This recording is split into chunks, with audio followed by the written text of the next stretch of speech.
언어논리의 독해 문제가 독해력 테스트다. 그래서 내가 지문의 내용을 완전하게 이해해야 한다 라고 생각하는 순간이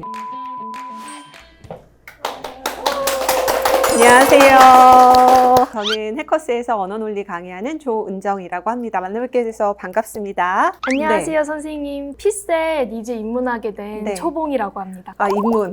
피셋 처음 시작하면 너무 어렵죠. 그리고 문제 스타일이 기존에 보던 문제와는 좀 다르기 때문에 처음 시작하실 때 방향을 잘 잡는 게 정말 중요하거든요. 근데 어려운 부분들이 좀 있죠. 어떤 거 혹시 어려우세요? 독해 파트에서 일치부합형 문제 있잖아요. 네. 그 부분 어려워하시는 분들 꽤 돼요. 처음 시작하시는 분들은 가장 어렵다라고 말씀하시는 부분이기도 한데 지문화된 글을 읽어내는 연습을 잘 하셔야 되거든요. 그래서 어떤 식으로 지문을 효율적으로 읽을 것인지, 지문에 나와 있는 정보를 어떻게 잘 해결할 건지, 그거의 가장 기본이 되는 게 독해 파트 문제이기 때문에 일치부합형이 그 중에서도 가장 기본이고요. 그래서 그 부분에 대해 어려움을 느끼는 건 너무 당연합니다. 그래서 오늘 이 시간은 그러면 초봉이님 같이 처음에 이제 피셋 접하시는 분들이 좀 어려워하는 그런 독해 파트 문제들을 어떤 전략을 가지고 접근하면 조금 효율적으로 점수를 획득할 수 있는지 그 방법을 좀 알려드리도록 하겠습니다. 독해 문제의 발문이 여러 가지 있는 건 혹시 아실까요? 사실 올해 기출에서 보면 일치부합 문제 딱 한 문제 나왔거든요. 근데 그거와 비슷하게 나오는 게 알 수 있는 없는이라는 문제가 있고요. 추론이라는 또 문제가 있어요. 알 수 있는 없는하고 부합하고 약간 비슷해요. 오늘은 제가 알 수 있는 없는과 부합 쪽, 그러니까 독해 가장 전반적인 전략을 좀 알려드리도록 하겠습니다. 독해 문제 풀 때 어떤 부분이 좀 어려우셨던 거예요? 하나하나 대조해서 풀다 보니까 자꾸 이렇게 왔다 갔다 하는데 그러니까. 또 그 전에 걸 잊고 맞아요. 뭐 예, 이런 전체 게. 맥락을 잃어버리고, 그죠? 독해 문제는 지문의 정보들을 잘 처리하는 게 필요한데 독해 문제를 어렵게 가는 이유가 뭐냐면요. 언어논리의 독해 문제가 이게 독해력 테스트다. 그래서 내가 지문의 내용을 완전하게 이해해야 한다 라고 생각하는 순간 이거 되게 어려워져요. 그러니까 독해를 하는 건 맞는데 독해를 하는 게 내가 지문을 이해하기 위해서 독해를 하는 게 아니라 목표를 정확하게 정답을 고르는데 필요한 정도로만 지문을 보시면 되고요. 그래서 내가 지문 자체의 내용을 완벽하게 이해해야 된다. 선택지에 들어가 있는 거의 근거를 명확하게 막 다 찾아줘야 된다. 그런 식으로 생각하면 되게 부담스러운 문제가 되는데 우리 시험은 요 독해력 테스트 하는 시험 아니라 전략이 중요하단 말이에요. 제가 독해 전략 알려드린다고 했잖아요. 내용 이해보다는 어느 쪽에 초점이 있다라고 보시는 게 좋겠냐면 지문의 구조, 표현. 지문의 구조나 표현 쪽에서 반복되는 패턴이 있어요. 다시 말해서 이미 고정된 출제 유형이 있다는 거거든요. 그래서 제가 강조드리는 거는 일단은 구조인데 이 구조가 왜 중요하냐면 우리가 언어 논리를 공부할 때는 출제원들이 시험을 어떻게 출제하는지 보는 게 굉장히 중요하잖아요. 근데 출제원들이 어떤 구조를 좋아하냐면 대비되는 구조를 엄청 좋아해요. 그러니까 A와 B의 개념이 대비가 된다거나 A와 B의 견해가 대비된다거나 이런 식으로 가는 구조를 상당히 좋아해서 내용은 계속 바뀌지만 이 구조에 좀 익숙해지면 지문을 읽는 방식이나 전략은 똑같이 적용할 수가 있거든요. 예를 들면 이런 거죠. 첫 번째 단락에 A에 대한 설명이 쭉 들어가요. 두 번째 단락에 B라는 설명이 들어가요. 세 번째 단락에는 A와 B가 막 섞여 있어요. 그러면 A 쪽에 해당되는 키워드들, 중요한 내용들을 밑줄 치는 게 아니라 동그라미로 계열을 맞춰주고 B 쪽에 해당되는 것들을 세모로 좀 계열을 맞춰주고 세 번째 단락에 섞여 있더라도 A 쪽은 동그라미로 B 쪽은 세모로 이런 식으로 맞춰주는 거예요. 지문 끝까지 읽었을 때 A가 내용이 뭐고 B가 내용이 뭔지는 모를 수 있어요. 하지만 지문에 A 쪽, B 쪽에 해당되는 키워드들이 이런 식으로 나뉘어져 있겠죠. 그죠? 그러면 요 키워드를 가지고 그대로 선지에 적용을 하는 거예요. 피셋의 언어논리라는 시험 자체가 이 구조를 굉장히 중요하게 다루고 지문의 구조를 잘 잡아주는 편이기 때문에 반복되는 구조의 패턴을 좀 보실 수 있으면 그 부분을 연습하면 훨씬 더 유리한 시험이다라고 말씀드릴 수 있을 것 같아요. 그 다음에 이제 두 번째로 제가 표현 말씀드리는데 표현은 결국 뭐냐면 우리 아까 제가 목표가 정답 고르는 거라고 했잖아요. 그러면 지문을 읽다가 내가 생각했을 때 중요한 문장을 체크하는 게 아니고요. 선지화되는 정보에 좀 집중을 하는 거예요. 그 A와 B 대비되는 부분을 키워드로 잡을 때도 중요한 키워드를 잡아야 되는데 그 키워드를 선별하는 기준도 얘가 될 수 있거든요. 선지로 잘 갈 수 있는 그런 표현들이 나와 있는 부분들을 체크를 해주시면 될 것 같습니다. 그래서 내용적인 거 말고 구조와 표현 쪽에 좀 집중해서 문제를 풀어보면 내가 어려운 지문이 나왔다 하더라도 정답은 낼 수 있는 그런 방법이 좀 될 수 있을 것 같아요. 이해가 될까요? 네, 근데 제가 그거를 문제에 직접 적용을 잘 할 수 있을지는 그렇죠. 잘... 그래서 제가 문제를 가져왔습니다. 제가 지금 말씀드린 이 방식을 한번 적용해서 풀어볼게요. 발문이 아까 제가 독해 문제의 대표적인 발문 중에 하나가 알 수 있는 없는이라고 했잖아요. 여기 지금 알 수 없는 틀린 거 고르는 거니까 이거 딱 하나 표시해주고 그 다음에 독해 문제는 지문을 먼저 보는 게 좋을까요? 선지를 먼저 보는 게 좋을까요? 선지? 선지. 왜? 지문이 기니까. 그러니까 선지를 어느 정도 훑는지는 여러분 맘이에요. 저는 어떻게 보냐면 그냥 주어 부분 한번 쭉 서술어 부분 한번 쭉 이렇게 위아래로 훑어주는 정도로 보는데 선지를 다 먼저 읽으셔도 상관없습니다. 어쨌거나 선택지에서 내가 지문에서 어떤 정보를 봐야 될지 단서를 좀 잡을 수가 있는데 이 문제 같은 경우 선택지를 좀 보시면 이거 반복되고 있는 거 좀 보이실 거거든요. 그리고 인두법 얘기 나오죠. 그리고 여기에 보다, 더 비교 들어가죠. 그죠? 그 다음에 여기도 인두, 여기는 또 숙묘법이 한묘법보다 요거 사이에 또 비교가 들어가고 있고요. 그 다음에 4번에도 인두법 보이죠? 그 다음 책 이름인데 우두신설이라는 또 책이 보여요. 그래서 책 이름도 두 가지가 나와요. 그럼 이런 것들을 주어 부분 정도만 훑어봤을 때도 뭐가 딱 와야 되냐면 단어 두 개가 계속 대비되는 것 같은데? 그러니까 요거는 아까 제가 말씀드린 대조일 수 있겠다라고 생각하고 지문을 인두, 우두 나눠서 조금 체크를 해주는 거죠. 그럼 첫 번째 단락부터 좀 보시면 의학적 원리만을 놓고 볼 때 인두법과 우두법은 따옴표 처리해서 딱 나오잖아요. 이렇게 따옴표 처리가 되어 있는 단어들은 출제원이 중요하게 보는 단어예요. 밀양의 딱지나 고름을 취해서 앓지 않은 개체에서 앓지 않은 개체에게 접종하는 방식이고 그 다음에 제가 중요하게 보는 그 표현 같은 게 이런 거거든요. 그렇지만이라는 표현은 하지만과 마찬가지로 역접을 나타내는 표현이기 때문에 지문의 전체적인 흐름이 한번 꺾여 들어가는 거예요. 요 뒤에서 중요 정보가 나온다라고 보시면 되고 인두법 저작인 그럼 여기서부터 이제 인두법 먼저 나오니까 동그라미로 표시할게요. 정약용 쪽이죠. 동그라미로 표시하고 종도요지 책 이름도 매칭이 되잖아요. 동그라미로 표시하고 우두법 세모로 갈게요. 그 다음에 지석영 우두신설 이렇게 딱 나눠지는 거죠. 그래서 키워드가 동그라미 세모로 일단 나눠지고 그 다음에 요 문장 뒤쪽에서 접종 대상자의 선정 사후 관리, 접종 방식 등 세부적인 측면에서 적지 않은 차이가 발견된다 라고 하니까 요 세 가지 기준으로 동그라미와 세모가 어떤 차이가 있는지 이제 뒤에 설명을 할 거예요. 두 번째 단락 가면 처음으로 나오는 게 예측했던 대로 접종 대상자의 선정 과정에서 이제 차이가 나오는데 인두법이 훨씬 까다롭다. 우리 아까 인두법 쪽 동그라미로 표시했잖아요. 여기다가 밑줄 치지 마시고 까다롭다에 동그라미 해주면 되죠. 그럼 인두법 쪽의 키워드로 얘가 잡히게 될 거고 그 다음에 접종 대상자는 반드시 생후 12개월이 지난 건강한 아이여야 했다. 그러면 반드시 되게 강한 표현이죠. 생후 12개월이 지난 건강한 아이여야 했고 중병을 앓고 얼마 되지 않은 아이, 몸이 허약한 아이, 위급한 증세가 있는 아이 이런 애들은 다 제외되었고 이렇게 접종 대상자의 몸 상태에 세심하게 신경을 쓰는 까닭은 비록 소량이라고 하더라도 사람에게서 취한 두의 독이 강력했기 때문이다 하고 한편 하고 나오면 이 한편이라는 또 단어는 어떤 의미가 있냐면 병렬의 의미가 있다라고 얘기하는데 소재가 바뀐다라고 보시면 돼요. 앞쪽에서 동그라미 쪽 얘기를 계속 했잖아요. 한편 뒤쪽에서는 그러면 세모 쪽 얘기로 넘어갈 거예요. 우두신설 얘기 나오죠? 세모였잖아요. 생후 70에서 100일 정도의 아이를 접종 대상자. 아까 차이 나죠? 12개월이랑 이거랑은 엄청 차이가 나는 거잖아요. 그죠? 접종 대상자로 하며 아이의 몸 상태에 특별히 신경 쓰지 않았어. 이것도 필요 없어. 꼭 건강한 아이일 필요가 없다라는 의미가 되는 거고, 그 다음에 이는 우두의 동력이 인두보다 약하다라고 되어 있으니까 그러면 우두 쪽이 약하다라는 거를 체크해 두시면 되겠고, 우두법은 접종 시기를 크게 앞당김으로써, 왜냐하면 생후 70일에서 100일 정도만 되면 됐으니까 두창 감염에 따른 위험을 줄였고 아이의 몸 상태에 크게 좌우되지 않는다는 장점이 있었다. 이 정도 보시면 요 단락에서 지금 첫 번째 기준, 그러니까 접종 대상자의 선정과 관련해서 동그라미 세모의 키워드가 잡힙니다.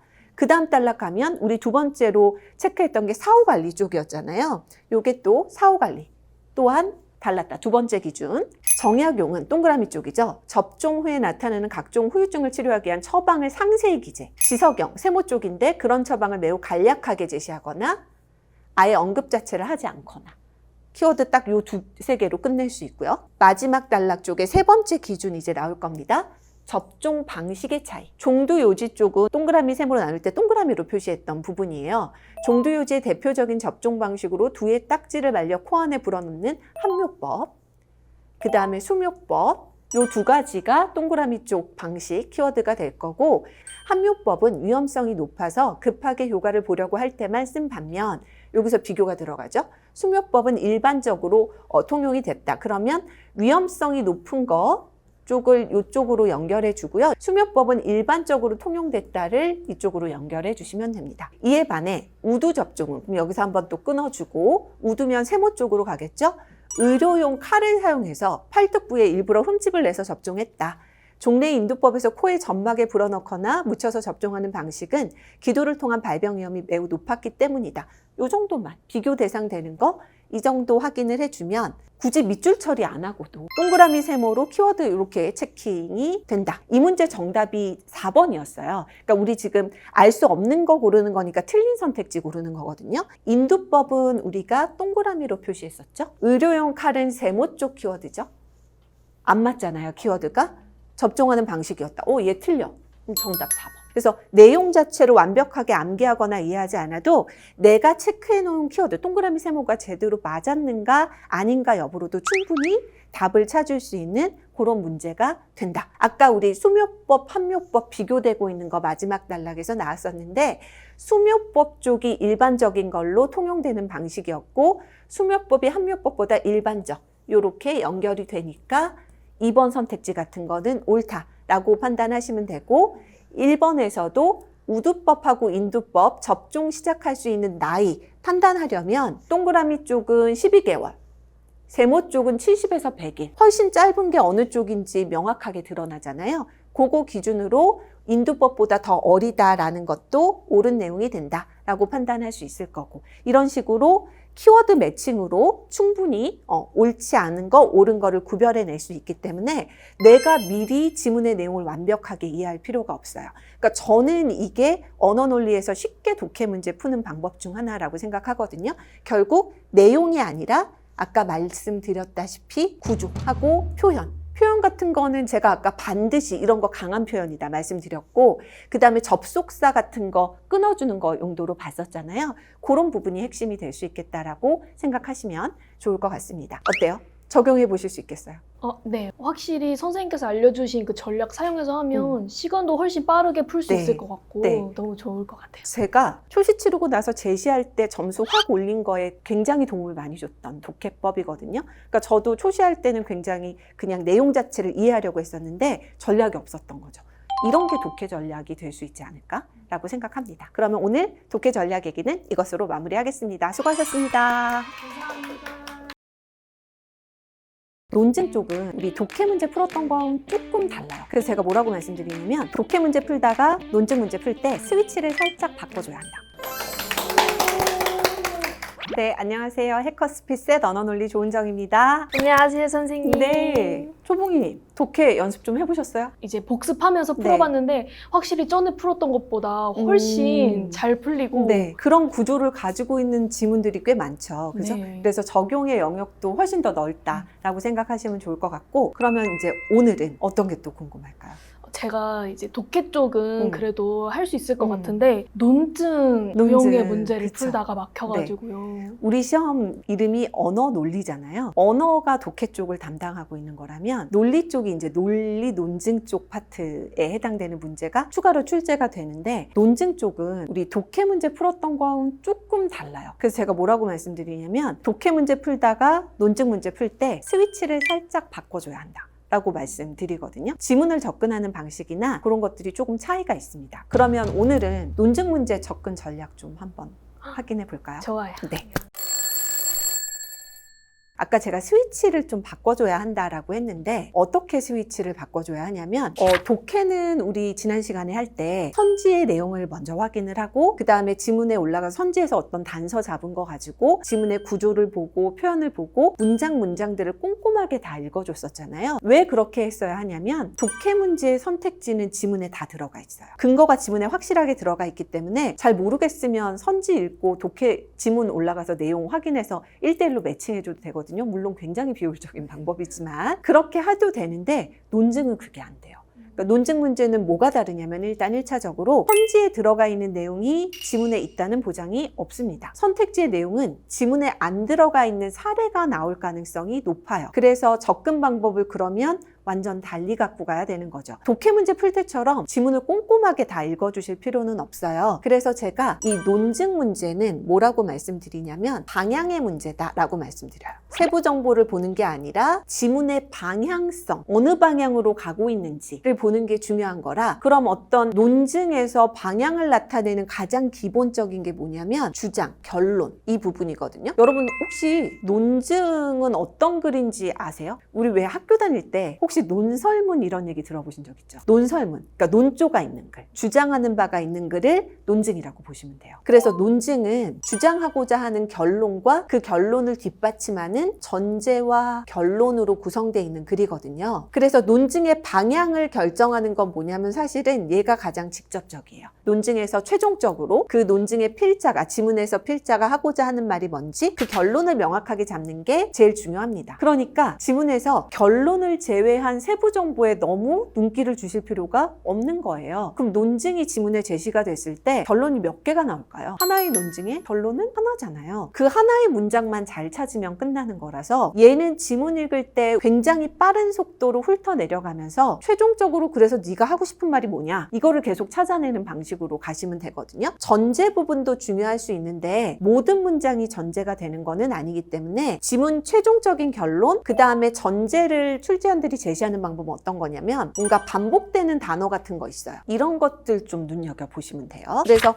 논증 쪽을 볼 때는 세밀하게 정보를 보는 게 아니라 좀 크게 보자. 그래서 전체적으로 이 지문에서 하고 있는 얘기가 뭔지를 잡는 게 일단은 우선이다. 그 다음에 방향의 문제라고 했는데 그럼 결론만 잡으면 끝납니까? 그렇지 않고요. 우리 논증 문제의 대표적인 선택지의 표현이 논증의 결론을 강화한다, 약화한다 이런 표현들 많이 나오거든요. 그럼 강화한다, 약화한다는 일치부합처럼 지문의 내용과 맞는다, 틀린다 이런 의미가 아니거든요. 강화, 약화가 어떤 의미인지를 알아야 되는데 결국 이게 방향으로 해결되는 문제라는 거예요. 논증의 결론을 강화한다라는 의미는 무슨 의미냐면 논증의 결론과 방향이 같은 방향. 약화한다라는 의미는 뭐냐면 반대로 논증과 방향이 반대다. 이렇게 기억하시면 되거든요. 일치부합의 문제가 아니라 방향의 문제로 해결을 해야 되는 거예요.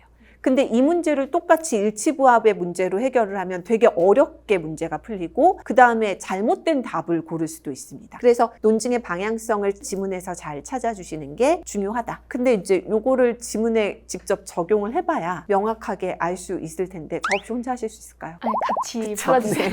그래서 제가 또 논증 문제를 하나 가지고 왔어요. 그래서 우리가 지금 간단하게 근데 왜냐면 논증은 더 이상 설명할 게 없어요. 이게 다야. 근데 이거를 적용하는 데서 결국에는 스킬이 쌓이게 되는 거거든요. 강화, 약화 여부 판단하는 감각을 기르는 게 중요하다. 그러면 문제에 한번 적용을 해보도록 하겠습니다. 발문에서 딱 뭐라고 나와 있냐면 글에 대한 평가라는 표현이 보입니다. 우리 논증 문제에서 가장 많이 나오는 발문이 두 가지가 있어요. 평가하고 분석이에요. 그런 발문을 보는 순간 아 이거는 독해 문제가 아니구나. 얘는 논증 문제구나. 그럼 내가 스위치를 바꿔줘야겠다. 어떻게? 지문을 좀 크게 보자. 세부적인 정보를 보는 게 아니라 결론을 찾는 쪽으로 가야겠구나 라고 생각하시면 되고, 얘는 선지를 먼저 볼 필요는 없어요. 왜냐하면 선택지에 지문에 안 나온 사례들이 나올 가능성이 높기 때문에 선지를 먼저 보는 게 별로 의미가 없습니다. 어차피 선택지는 나중에 선지 판단할 때 읽어야 되는 거니까 필요 없는 작업을 2번 하실 필요는 진짜 없는 거잖아요. 그래서 일단 평가라는 발문을 보자마자 최종적인 결론, 논지가 뭔지 이런 것들 확인하는 방향으로 초점을 맞춰서 지문을 읽어주시면 되겠습니다. 주의하셔야 될 게 이런 부정 발문인지 긍정 발문인지는 헷갈리지 않게 잘 표시해 두시고 틀린 거 고르는 문제입니다. 지문 전체적으로 읽으면서 다만 우리 독해 문제 풀 때와는 다르게 좀 속독하셔야겠죠. 우리가 결론만 잡아주면 되는 거니까. 근데 속독하는 와중에서도 좀 눈여겨보셔야 될 단어들은 이런 단어예요. 따옴표 처리가 되어 있다는 건 출제원이 논증에서 이 단어를 내가 중심 소재로 쓸 거야 라는 의미로 받아들이시면 됩니다. 근데 우리 지금 논증하고 있잖아요. 그럴 때는 방향이 중요하다고 했죠. 이 키워드에 대해서도 행복기계의 개념 정의가 뭔지를 찾는 게 중요한 게 아니라 필자가 이 지문에서 행복기계를 긍정적으로 보고 있는지 부정적으로 보고 있는지, 결국 방향의 가장 큰 틀은 긍정이냐 부정이냐일 거기 때문에 요거를 잘 잡아주는 게 필요하다라고 보시면 되겠어요. 그래서 한번 보시면 행복기계에 들어갈 것인지 망설이고 있다. 만일 들어간다면 당신은 행복기계에 들어왔다는 것을 완전히 잊게 되고 멋진 시간을 가상현실 기술을 통해 경험하게 된다. 삶을 마칠 때까지 거기서 나올 수 없다. 이 기계는 고장도 오작동도 없다. 당신은 이 기계에 들어가겠는가? 중요한 건 뭐냐면 이 중간에 제시된 행복기계에 들어가는 과정을 설명하는 이게 아니라 중요한 거는 요거예요. 물음표가 들어가 있습니다. 논증에서 되게 중요한 게 물음표로 끝나는 문장. 특히나 첫 단락. 왜냐면 얘가 하는 역할이 문제 제기. 그래서 이 문제 제기가 중요한 이유가 여기에 대해서 답을 찾으면 되기 때문에 얘를 딱 확인을 했으면 이 부분에 대한 답을 찾는 쪽으로 초점을 맞춰주시면 됩니다. 기계에 들어가겠느냐 했는데 참인 믿음이 우리에게 아무런 이익이 되지 않거나 심지어 손해를 가져오는 경우에도 우리가 거짓인 믿음보다 참인 믿음을 가지기를 선호한다. 문제지기에 대한 답변이 이거죠. 다시 말해서 거짓인 믿음이 뭐냐면 행복기계에 들어가는 거니까 그거보다 그냥 실제 생활이 어렵고 힘들더라도 참인 믿음을 가지기를, 실제 생활에 있기를 바란다는 뜻이 되니까 행복기계에 들어가겠는가에 대한 답변은 노로 나오는 거죠. 안 들어갈 거야 라고 나오는 게, 요게 일단 첫 단락의 문제 제기에 대한 답변이 나와버렸어요. 이게 최종적인 결론일 수도 있어요. 근데 단락이 아래 좀 더 남아있네요. 돈의 가치는 숫자가 적힌 종이 자체에 있지 않다. 갑자기 돈 얘기가 나와요. 행복기계가 뭔가 얘기하고자 하는 사례로 하나 쓰인 거라면 여기서 돈도 그런 역할을 하는 거다라고 볼 수 있거든요. 돈도 그냥 사례로 지금 쓰인 거라고 볼 수 있고, 그래서 다른 것들을 얻기 위한 수단인 돈과 달리 참인 믿음은 그 자체로 가치가 있다. 우리 아까도 이 부분 나왔었거든요. 참인 믿음. 여기서도 참인 믿음. 돈과 달리 참인 믿음은 그 자체로 가치가 있다. 첫 단락과 두 번째 단락에 반복되는 게 참인 믿음을 선호한다. 참인 믿음은 그 자체로 가치가 있다. 참인 믿음에 대해서 지금 긍정적으로 얘기하고 있는 방향을 잡으시면 되고요. 마지막 단락. 다른 것에 대한 선호로는 설명될 수 없는 원초적인 선호를 기초선호라고 부른다. 여기도 지금 따옴표 처리되어 있죠? 중요 단어예요. 또 문제 제기가 하나 나오죠? 참인 믿음은 어떤가? 참인 믿음이 기초선호냐? 라고 물어보는 거예요. 만약 참인 믿음이 기초선호의 대상이 아니라면 참인 믿음과 거짓인 믿음이 실용적 손익에서 동등할 경우 전자를 후자보다 더 선호해야 할 이유는 없다. 여기서 확인하게 되는 결론은 참인 믿음이 기초선호의 대상이다. 문제 제기에 대한 답변이 나왔네요. 그렇지 않다면 사람들이 행복기계에 들어가 행복한 거짓 믿음 속에서 사는 편을 택하지 않을 이유가 없을 것이다. 그럼 사실 문제 제기가 2개 나오는 거예요. 그래서 첫 번째 단락에 나오는 문제 제기, 행복기계에 안 들어갈 거다 라는 거. 그러면 행복기계에 안 들어가는 이유가 뭐야? 참인 믿음을 선호하는데 참인 믿음이 기초 선호의 대상이기 때문에 요 2문장을 잡아주시면 될 것 같아요. 그럼 요거를 바탕으로 1번의 선택지를 먼저 보시면 대부분의 사람이 행복기계에 들어가는 편을 택할 경우, 이 내용이 지문에 안 나와 있어요. 이거는 그냥 가정하는 거예요. 사례에 해당되는 거죠. 논증 문제의 선택지는 이렇게 구성이 돼요. 그러면 아까 우리 뭐라고 답변 나왔었냐면 행복기계에 들어가지 않는 쪽을 택한다라고 나왔죠. 그러니까 들어가는 편을 택하는 거면 지문에 나와 있는 결론과 방향이 어때요? 반대 방향이죠. 그럼 아까 제가 반대 방향은 강화가 아니라 약화다. 근데 강화라고 돼 있네? 틀리죠? 정답은 1번. 이렇게 방향성으로 판단해야지 이 내용이 지문에 들어가 있는지 찾으면 안 돼요. 나머지 선택지도 한번 볼까요? 행복기계가 현실에 존재하지 않는다. 이것도 중요한데 행복기계가 현실에 존재하지 않는지, 존재하는지는 중요하지 않아. 행복 기계가 있다라고 가정한 상태에서 거기에 들어갈 거냐 말 거냐를 물어보는 거였잖아요. 존재하는지 존재하지 않는지는 지문의 논증의 결론에 아무런 영향을 미치지 않죠. 그런 내용을 뭐라고 얘기하냐면 무관이라고 얘기해요. 방향 자체가 안 잡혀. 그러니까 논증과 직접적인 관련이 없는 거죠. 그럼 이 선택지는 뭐라고 서술어가 잡혀 있냐면 약화하지는 않는다 이렇게 나왔어요. 약화는 반대 방향이잖아요. 약화하지 않는다는 거는 둘 중에 하나죠. 강하거나 혹은 무관이거나. 무관이니까 여기에 해당이 돼서 약화하지 않는다가 옳은 선택지가 되는 거예요. 그래서 방향을 따질 때 우리 앞서 여기 지금 강화한다, 약화한다라는 거 있었는데 하나 더 추가를 한다라고 하면 무관도 있어요. 이게 선택지로 되게 많이 나와요. 그러니까 출제원들이 보기에 강화, 약화는 방향이 분명하니까 판단하기가 쉬운데 얘를 집어넣어주면 되게 애매모호해지거든요. 그래서 결국 우리는 연습할 때 뭐 많이 연습해야 되냐면 무관한 선택지를 걸러내는 연습을 많이 하셔야 돼요. 방향 보는 연습하실 때. 그래서 2번 선택지가 거기에 해당되기 때문에 제가 별표 처리 하나 해놓은 거고 중요한 선택지입니다. 그 다음에 이제 행복기계에 들어가지 않는 유일한 이유가 참과 무관한 실용적 이익임이 확인될 경우 실용적 이익 때문에 행복기계에 들어가지 않는다. 근데 지문의 논지는 뭐냐면 행복기계에 들어가지 않는 이유가 참인 믿음이기 때문에 얘가 또 기초선호의 대상이기 때문에 그리고 그 자체로 가치가 있는 거예요. 그죠? 그 자체로 가치가 있는 쪽이기 때문에 그런 참과 무관한 실용적인 이익 때문에 행복기계에 들어가지 않는다라고 하면 논지의 방향과 방향이 어떨까요? 논지는 그런 실용적인 이익 때문이 아니라 그냥 참인 믿음이기 때문에 행복기계에 안 들어간다라고 했는데 다른 이유를 제시하고 있는 거잖아요. 지문의 논지와 반대 방향이 될 수밖에 없고요. 그래서 약화된다라는 선택지는 옳은 선택지가 된다. 5번 실용적 이익이 없음에도 불구하고 우리가 수학적 참인 정리를 믿는 것. 이런 내용이 어디에도 안 나와요. 지문에. 이게 사례예요. 그냥 사례가 나오는 거니까 여기에 집중할 필요 없이 우리는 뭐에 집중을 하셔야 되냐면 실용적 이익이 없는데도 이거를 선호한다. 그러면 수학적인 참인 정리를 실용적 이익이 없는데도 선호한다는 건 지문의 방향과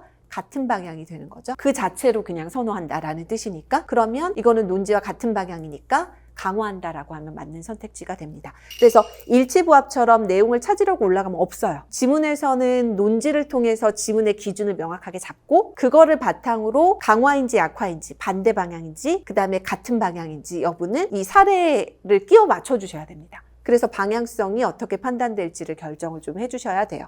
그래서 지금 보시면 어때요? 적용할 만할까요? 독해 문제와는 조금 다르죠. 근데 얘가 조금 더 어렵게 느껴지죠. 왜냐하면 기존에 봤던 독해 문제와는 다르게 그 논리 논증의 문제들은 언어 논리에 새롭게 도입된 스타일의 문제이기 때문에 그래서 좀 생소할 거고 이런 논증에 익숙해지기 위해서는 결국 뭐가 필요하다? 연습. 우리 시험은 암기가 아니에요. 감각을 기르는 작업이기 때문에요. 이런 스타일의 문제들을 같은 방향, 반대 방향 하는 거를 선지를 통해서 기출을 통해서 계속 연습해가는 과정이 좀 필요할 것 같습니다. 일단 논증 쪽은 지문을 조금 더 크게 보셔야 되고 독해보다는 그 다음에 일치부합 여부가 아니라 방향으로 판단을 하셔야 된다. 이 정도면 혼자서 연습하실 수 있을까요? 네, 선생님이 풀어주신 것처럼 열심히 연습해 보겠습니다. 네, 방향성 좀 잘 기억하시고 연습하시면 좋을 것 같습니다. 그럼 오늘 논증의 전략은 이 정도에서 마무리하도록 하겠습니다. 수고하셨습니다. 감사합니다. 논리 퀴즈는 몇 가지 이론들을 알아서 적용을 하면 내가 생각할 필요 없이 수학 공식처럼 적용하면 답이 뚝딱 나와요. 안녕하세요. 해커스피스의 언어논리 조은정입니다. 오늘도 만나 뵙게 돼서 너무 반갑습니다. 우리 지난 시간까지 독해도 봤고요. 논증도 봤어요. 논증 좀 어려웠죠? 오늘은 제가 다른 걸 갖고 오긴 했는데 혹시 초봉이 님이 어려워하시는 그 유형이 맞을까요? 네, 맞습니다. 논리. 논증, 논리는 원래는 학문적으로는 하나의 뿌리를 이루고 있거든요. 굳이 유형을 분류하는 이유가 뭐냐면 출제 패턴이 완전 달라요. 들어가기 전에 한번 문제 먼저 볼까요? 기존에 봤던 문제랑 형태가 완전 다르죠. 되게 컴팩트해요. 사실 단락이랄 것도 없고요. 아래쪽에 4개 문장이 딱 나열되어 있는 거 보이실 겁니다. 그리고 가장 핵심은 뭐냐면 다음 글의 내용이 참일 때 반드시 참인 거 찾아라. 이게 논리 문제에서 그냥 매번 나오는 발문이거든요. 그래서 이런 발문을 딱 보는 순간 얘는 논리 문제구나. 논리 문제는 사실은 변별력이 제일 높은 문제기는 해요. 왜냐하면 유일하게 언어 논리 기출에서 이론에 대한 정리가 필요한 부분이긴 합니다. 논리 문제는 기본적으로 필요한 논리 이론이 습득이 되어 있지 않으면 굉장히 어렵게 문제가 갑니다. 그래서 피셋을 준비하시는 분들이라면 논리 이론은 기본적인 거는 습득해 주시는 게 좀 필요하다. 그러니까 이거는 약간 어떤 거냐면요. 수학 공식 비슷하다라고 보시면 돼요. 몇 개 암기해두면 거기에 그냥 적용하면 돼요. 오늘은 이런 퀴즈 문제를 푸는데 이거 가장 기본적인 형태의 문제인데요. 필요한 논리 이론들 몇 가지 간단히 좀 설명드리고 적용해서 푸는 연습 좀 해볼게요. 수학 공식 같다고 했어요. 그러니까 논리 이론을 알아야 이 문제가 풀린다라고 생각하시면 좋을 것 같고, 이런 논리 문제의 가장 전형적인 특징은 뭐냐면 이런 문장들이 몇 개가 제시가 된다는 거거든요. 결국엔 이 문장을 어떻게 처리할 것인가가 논리 문제를 빠르고 전략적으로 푸는 핵심적인 부분이다. 되게 비슷하지 않나요? 다 조건을 달고 있잖아요. 얘는 뭐뭐 하거나 라고 되어 있기도 하고요. 1, 2, 3번까지 논리적인 용어로 가언명제라고 합니다. 가언이라는 거는 가정을 한다라는 뜻이에요. 그래서 조건이 들어가 있는 명제를 의미하는 거고, 이 가언 명제를 기호화하는 방법을 좀 알아두시면 좋습니다. 이 명제들을 기호화하는 방법은 논리 이론의 가장 기초적인 단계예요. 기호화 방법은 진짜 간단해요. 일반적으로 A이면 B다. 여기서 이렇게 끊어서 이 조건절을 전건이라고 하고요. 그 다음에 서술절을 후건이라고 해요. 이 명제를 기호하는 방법은 전건과 후건을 화살표로 연결하시면 됩니다. A 끊어지고 화살표 후건 B, A 화살표 B. 이렇게 기호화된다. 그리고 우리 아까 요런 명제가 있었어요. A거나 B다 라고 하면 이거 무슨 말일까요? A나 B 둘 중에 적어도 하나. A가 되거나 B가 되거나 아니면 둘 다 되거나. 요거를 논리명제로 뭐라고 얘기하냐면 요거 선언지라고 얘기합니다. 그러면 이 선언지도 기호화하는 방법이 있겠죠? A이거나 B이다 라고 나오면 A 이렇게 되거든요. 합집합 기호랑 비슷하죠?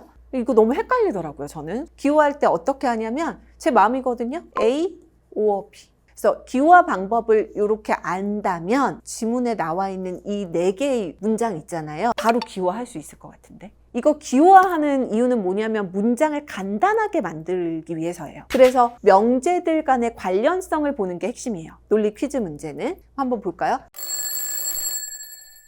간단하게 하면 할수록 좋거든요. 박주무관이 선발대면에서 반복되는 애들 있죠. 이런 거는 기호할 필요가 없는 거죠. 그럼 뭐만 살려주면 되냐면 성만 살려주면 돼. 박이면 오이다. 그 다음에 이, 그쵸? 화살표 남. 그 다음에 3번 명제는 선, 박. 그렇죠. 그 다음에 마지막, 이번엔 선언지니까 선, 제가 기호하는 방식에 따르면 오어, 이. 이렇게 되는 거죠. 근데 기억해 주셔야 될 게 뭐냐면 논리 명제는 따로따로 놓는 거는 아무런 의미가 없어요. 연결시켜야 돼요. 그러면 이게 화살표로 기호화하는 데는 이유가 있어요. 얘네들끼리 연결고리가 잡히면 화살표로 연결할 수 있어요. 무슨 말이냐면 요 명제하고 한번 확인해 보세요. 선이면 박이잖아요. 요렇게 연결될 수 있겠죠. 이런 식으로 연결해 주는 거예요. 선, 화살표 박, 박에서 오로 간다 라는 거는 확인할 수 있을 거고, 또 뭐 연결고리 잡히는 게 없을까를 생각해 보면 좋은데 2번하고 4번은 딱 봤을 때 바로 연결고리가 딱 눈에 들어오지 않아요. 그렇기 때문에 얘를 그대로 두면 안 되고 이 명제들을 또 변형할 수 있어야 돼요. 어려워지죠? 네, 그냥 기호화해서 연결고리 잡으면 끝날 줄 알았는데 변형은 또 뭐냐? 이 문제에서 쓸 수 있는 규칙은 하나 생각해 보면 이건 정말 중요해요. 대우명제라는 개념을 알고 있어야 됩니다. 이 대우명제를 만들어내는 방식을 좀 알아둘 필요가 있거든요. 우리 가장 기본적인 A면 B다. 요거 기호화하면 A 화살표 B 된다는 건 이제 다 하실 수 있죠. 대우명제는 뭐냐면 만드는 방식이 후건, 얘를 부정을 해요. 부정을 해서 정건으로 갖다 놓고요. 정건을 부정해서 후건으로, 그러니까 크로스로 바꿔주는 건데 긍정문을 부정문으로 바꾸는 거예요. 복잡해. 근데 간단하게 보면 어떻게 되냐면 논리 명제에서 부정의 의미는 요걸로 기호화를 해요. 그러니까 A가 아니다 라고 하면 아니니까 앞에다가 나 붙여주면 돼요. 요렇게 기호화하거든요. 그러면 A 화살표 B의 대우명제를 만든다라고 했을 때 일단 어떻게 가자고 했냐면 2개 위치 바꿔. 그리고 나서 둘 다 부정해. 이렇게 되면 대우명제를 만드는 건데 얘가 왜 중요하냐면 원래 기준명제와 대우명제는 동일한 명제예요. 얘가 참일 때 얘가 참이 돼요. 그렇기 때문에 대우명제가 퀴즈 문제 풀 때 왜 중요하냐면 자유자재로 바꿔 쓸 수 있어요. 지금 2번하고 4번 남아있는 거에 공통적으로 들어가 있는 애가 2하고 2잖아요. 얘네 2개가 뭔가 분명히 연결고리가 잡힐 거란 말이에요. 그러면 우리 명제 변형에서 대우명제 하나 봤죠? 요렇게 변형하는 방법도 하나 있어요. A or B.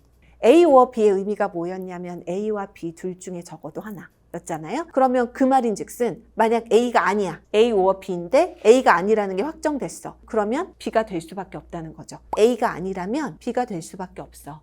요 두 개가 똑같은 문장이에요. 그래서 우리 아까 선언지 생뚱맞게 다른 문장들은 다 화살표 들어갔는데 얘만 지금 선언지 나와 있잖아요. 요거 바꿀 수 있겠죠. 선 or 이. 요렇게 나오는데 요거 바꿀 수 있는 방법이 둘 중에 하나가 아니라고 하면 예를 들어 not 이야. 이가 아니라고 하면 선이 될 수밖에 없고 선이 아니라고 하면 이가 될 수밖에 없고 어느 쪽으로 바꿔 써도 돼요. 이렇게 되는데 우리 아까 여기 선이 있었잖아요. 그러면 요거 앞에다 갖다 붙이면 not 이 화살표 선 이렇게 되죠. 이제 남은 거 2번 not인데 이가 들어가 있어. 얘를 대우명제로 바꿔주는 거지. 요거 자체를 대우명제로 바꿔주면 위치 바꿔서 부정 이렇게 바뀌죠. 얘를 여기다가 또 갖다 붙이는 거지.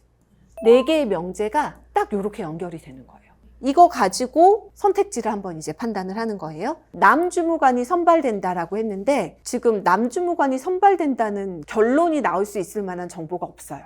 남으로부터 남주무관이 오히려 선발 안 되는 것부터 시작을 하고 있고 우리 정답이 되는 5번 선택지 먼저 좀 확인해 봅시다. 남주무관과 오주무관 중 적어도 한 사람. 그러면 요거 기호화하면 어떻게 될 거냐면 남, 오어, 오 이렇게 되겠죠? 이거 그러면 우리 여기서 했던 것처럼 바꿔봅시다. 얘 똑같이 바꾸면 난 남이면 오, 남이 아니면 오가 된다. 여기 난 남 있거든요? 화살표 타고 가보세요. 쭉쭉쭉 오까지 가죠? 오 이거 참이다. 그래서 정답은 5번. 이렇게 가는 거거든요. 얘를 그냥 놓고 읽어서 내가 풀겠다라고 하면 엄청 복잡한데 몇 가지 규칙들 가지고 기호화 간단히 시켜놓고 기계적으로 연결고리 쭉쭉쭉쭉 잡아주면 그러면 선택지도 그런 방식으로 해결할 수 있거든요. 이 문제를 푸는데 필요한 논리 이론은 가업명제 기호하는 방법, 대우명제 만드는 방법, 선언지 화살표 들어가게 만드는 방법 요거 가지고 풀 수 있는 문제인 거예요. 나머지 선택지들은 반드시 참이 안 되고 다 알 수 없다가 나올 거예요. 왜냐하면 연결고리가 안 잡혀. 그러니까 한 문장으로 쭉 연결고리가 잡혀져 있는데 이 와중에 5번만 딱 정확하게 연결고리가 잡히고 나머지 애들은 그렇게 연결된다는 보장이 없으니까 반드시 참이라고 할 수는 없는 거죠. 이게 퀴즈 문제의 가장 기본적인 형태입니다. 그래서 제가 재밌다라고 말씀드리거든요. 논리 퀴즈는 몇 가지 이론들을 알아서 적용을 하면 내가 생각할 필요 없이 수학 공식처럼 적용하면 답이 뚝딱 나와요. 그러니까 익숙해지면 정말 재미있는 영역이에요. 재미를 붙이시면 좋겠죠. 왜냐하면 이게 가장 변별력 있는 문제이기 때문에 이거를 잘 푸시면 확실히 상대적으로 유리합니다. 그러니까 처음에 들어갈 때는 되게 부담스러울 수 있는데 이론 몇 가지 정리해서 연습을 하다 보면 재미가 붙을 수 있는 부분이니까 언어 논리는 정말 재밌는 과목입니다. 네, 제가 봤을 때는 논리 퀴즈까지 포함해서 여러분들이 아마도 생소한 유형이기 때문에 보실 때 가장 좀 어렵게 느껴지시지 않을까라고 해서 오늘은 이 문제에 대해서 한번 다뤄봤습니다. 이런 전략들 가지고 연습해 보시면 충분히 여러분들도 논리 마스터가 되실 수 있을 거예요. 그러면 이것으로 언어 논리 전략에 관련해서 제가 말씀드리고 싶은 부분은 마무리가 됐어요. 다들 이해 잘 하셨죠? 네. 더 궁금한 게 근데 있을 수 있거든요. 여러분들이 스스로 공부하시다 보면 그런 것들은 제 1:1 게시판에 남겨주시거나 아니면 유튜브 댓글로 달아주시거나 하면 정성스럽게 제가 또 답변을 남겨드리도록 하겠습니다. 그리고 비밀이 있는데 다음 시간에는 다른 선생님이 오실 거예요. 네, 필셋이 언어 논리만 있는 게 아니잖아요. 다른 과목 선생님이 오셔서 또 전략들을 설명해 주실 거니까 초봉이님, 네, 어려워하시는 부분들 잘 정리해서 다른 선생님께도 질문 주시면 아마 좋은 답변 들을 수 있을 것 같습니다. 그럼 저는 마치겠습니다. 수고하셨습니다. 감사합니다. 필셋을 남들보다 더 효율적으로 풀기 위해서 X를 직접 구하는 게 아니라 네, 안녕하세요. 해커스 필셋 상황 판단 강사 길규범입니다. 반갑습니다. 안녕하세요 선생님. 필셋 입문생 초봉이라고 합니다. 김정 선생님께 많이 얘기 들었는데요. 지난 언어 논리 수업은 어땠나요? 제가 이제 입문생이라서 잘 모르는데도 되게 쉽게 알려주셔서 되게 좋았어요. 네, 상황 판단이란 과목 자체가 좀 쉬운 과목은 아닌데 오늘도 한번 쉽게 최대한 알려봐 드릴게요. 상황 판단에 대해서 좀 알고 계신가요? 아니요. 제가 상황 판단을 하면 할수록 느끼는 게 상황 판단은 정말 아무거나인 것 같아요. 정말 상황을 판단할 수 있는 기준만 나오면 아무거나 다 될 수 있는 과목인 건데 그래도 유형화를 시키자면 텍스트 법조문 계산 규칙 경우 5가지로 구분할 수 있거든요. 혹시 뭐 궁금하신 유형이거나 뭐 어려워하시는 유형이 좀 그중에 있으실까요? 계산이 제일 어려워 보이니까. 네, 아무래도 계산 유형이 익숙한 것 같으면서도 또 많이들 어려워하시더라고요. 계산형에 대한 전략을 좀 정리해 보려고 하는데, 상한 판단은 유형 구분이 굉장히 중요합니다. 그 유형에 따른 스킬들을 잘 대비해 두셔야 되거든요. 그러니까 이를테면 일을 할 때 상사의 그 분위기를 보는 거죠. 미간의 인상이 찌푸러져 있다. 그 시그널을 받아서 이거는 이제 뭔가 어려움에 처해 있다는 뜻인 거니까 가서 안 되시나 여쭤보면 또 해결될 수 있다. 뭐 이런 식으로 그 문제만의 특징이 좀 있어요. 그래서 그 특징에 따라서 해결할 수 있는 스킬들을 잘 대비해 두신다면 이 스킬로 풀 수 있는 문제가 계속 반복적으로 출제되고 있는 경향이긴 하거든요. 그래서 이렇게 특징에 따른 스킬을 좀 잘 대비해 볼 테고, 유형을 구분해 보자면 계산이 좀 중요한 문제가 있고요. 조건 이해가 중요한 문제가 있어요. 계산이 좀 쉬우면 조건 처리가 좀 어렵고요. 조건 처리가 쉬우면 반대로 계산이 좀 어려워지기도 하고, 이런 특징을 보여요. 그 다음에 계산을 할 때는 정확한 계산을 요구하는 문제와 상대적 계산을 요구하는 문제로 구분하실 수 있습니다. 이를테면 갑과 을이 오디션 프로그램의 결승에 진출했는데, 그래서 심사위원들이 각각 점수를 주시길 이 점수를 가지고 정확한 결과를 도출해야 될 때와 상대적인 점수를 도출해야 될 때가 달라요. 정확한 점수는 각각의 그 참여자가 받은 점수가 몇 점이니? 라고 물어보면 정확한 계산을 해주셔야 되는 거고, 그 다음에 상대적인 거는 참여자 중에 누가 우승했니? 라고 물어보면 누가 더 높은지만, 점수가 더 높은지만 봐주시면 되기 때문에, 그래서 누가 우승했는지라고 물어보면 차이 B라고 말씀드리는데, 덧셈 과정에서 공통인 계산을 날려주는 겁니다. 이러면 바로 갑이 이겼구나 라고 해서 차이 나는 부분만 비교해서 계산하면 된단 말이죠. 그 다음에 조건 계산 같은 경우에는 뭐 최근에 점수 계산 문제가 좀 반복해서 나온다든지 조건 계산의 문제들도 계속 난도 있게 좀 출제되는 경향이 있거든요. 그래서 오늘은 조건 계산의 문제를 하나 가져와 보긴 했어요. 가장 최근에 실어졌던 5급 국제 25년도 문제인 건데, 이런 문제를 푸실 때 학생분들이 가장 흔히 하시는 게 방정식을 세워 푸시는 거예요. 그런데 방정식 푸는 거는 상한 판단에서는 제가 생각하기엔 지양 하셔야 됩니다. 지향이 아니라 지양이거든요. 보면 개미는 매일 6g의 먹이를 먹어요. 근데 365일 중에 90일은 겨울이라서 이때는 먹이를 못 구하거든요. 그러면 365일이 구분되길 먹이 활동을 하는 날과 아닌 날이 있을 거고, 그러면 나머지를 빼실 때는 셀쌤이 또 스킬도 있는 게 뭐냐면, 90이 잘 안 빠지면 약간 숫자를 변형해서 100을 뺀 다음에 10을 더해주면 조금 더 쉽게 계산할 수 있거든요. 그래서 275일 동안 먹이를 구하는 거죠. 이 기간 동안은 매일 아침 10g의 먹이를 수집해서 6g은 먹고 4g은 즉시 비축해요. 그래서 이 기간에는 6g 중에 6g을 먹고 이만큼 비축하는 거죠. 그러다가 어느 날 홍수가 나서 비축한 먹이 중에 3분의 2가 휩쓸려 사라지게 됩니다. 그럼에도 불구하고 꾸준히 계속 먹이를 모아서 계속해서 모자라거나 남는 거 없이 겨울을 무사히 보내게 되는 건데, 이 문제에서 중요한 것 중에 하나는 모자라거나 남는 먹이가 없어야 된다는 점이어서 이걸 잘 활용하시고, 그 다음에 제가 방정식은 최대한 지양 하시라고 말씀드렸는데, 학생분들이 그럼 이 식을 풀기 위해서 어디를 미지수 x로 두시냐면, 그러면 홍수가 나기 전날까지를 보통 x라고 친단 말이죠. 우리는 그래서 P셋을 남들보다 더 효율적으로 풀기 위해서 x를 직접 구하는 게 아니라 선지를 대입해버립니다. 근데 또 중요한 게 이거예요. P셋은 정보를 고지고 때려주지 않습니다. 반대로 숨기거든요. 3분의 2가 휩쓸려 사라졌기 때문에, 그러면 우리한테 남은 거는 3분의 1이 남게 되는 거죠. 언젠지 모르겠는데 홍수가 난 날이 선지에 있어요. 그리고 그 홍수가 난 날까지는 매일 우리는 4g씩을 하루에 모았겠죠. 그러다가 3분의 2가 사라졌다고 했지만 남은 양은 3분의 1이거든요. 그러니까 뭐냐면 3분의 1 나눴음에도 불구하고 정수가 되어야 돼요. 왜냐면 모자라 남는 양이 없어야 되는 거니까. 그러다 보니까 일단 이 값을 3분의 1로 나눴을 때 정수가 되기 위해서는 3의 배수만 답이 될 수 있습니다. 이것만 확인하셔도 선지 2개가 경합하기 때문에 둘 중 하나만 정확하게 해결하시면 답은 구하실 수 있게 돼요. 1번과 4번 중에 선지 4번을 대입한다고 치면 210은 3의 배수인 거니까 70 곱하기 4라고 적을 수 있는 거고, 211일째에 홍수가 났기 때문에 남은 65일 동안에는 그래도 계속 비축할 수 있을 테니까요. 비축할 때는 4g을 비축하게 되는 셈인 거니까 이렇게 식을 쓸 수 있거든요. 이걸 가지고, 이게 지금 비축된 양인 거고, 이걸 가지고 나머지 겨울이어서 먹이를 구할 수 없는 90일 동안에는 하루에 6g을 먹을 수 있어야 되는데, 그게 모자라거나 남는 먹이 없이 정확하게 맞아야 돼요.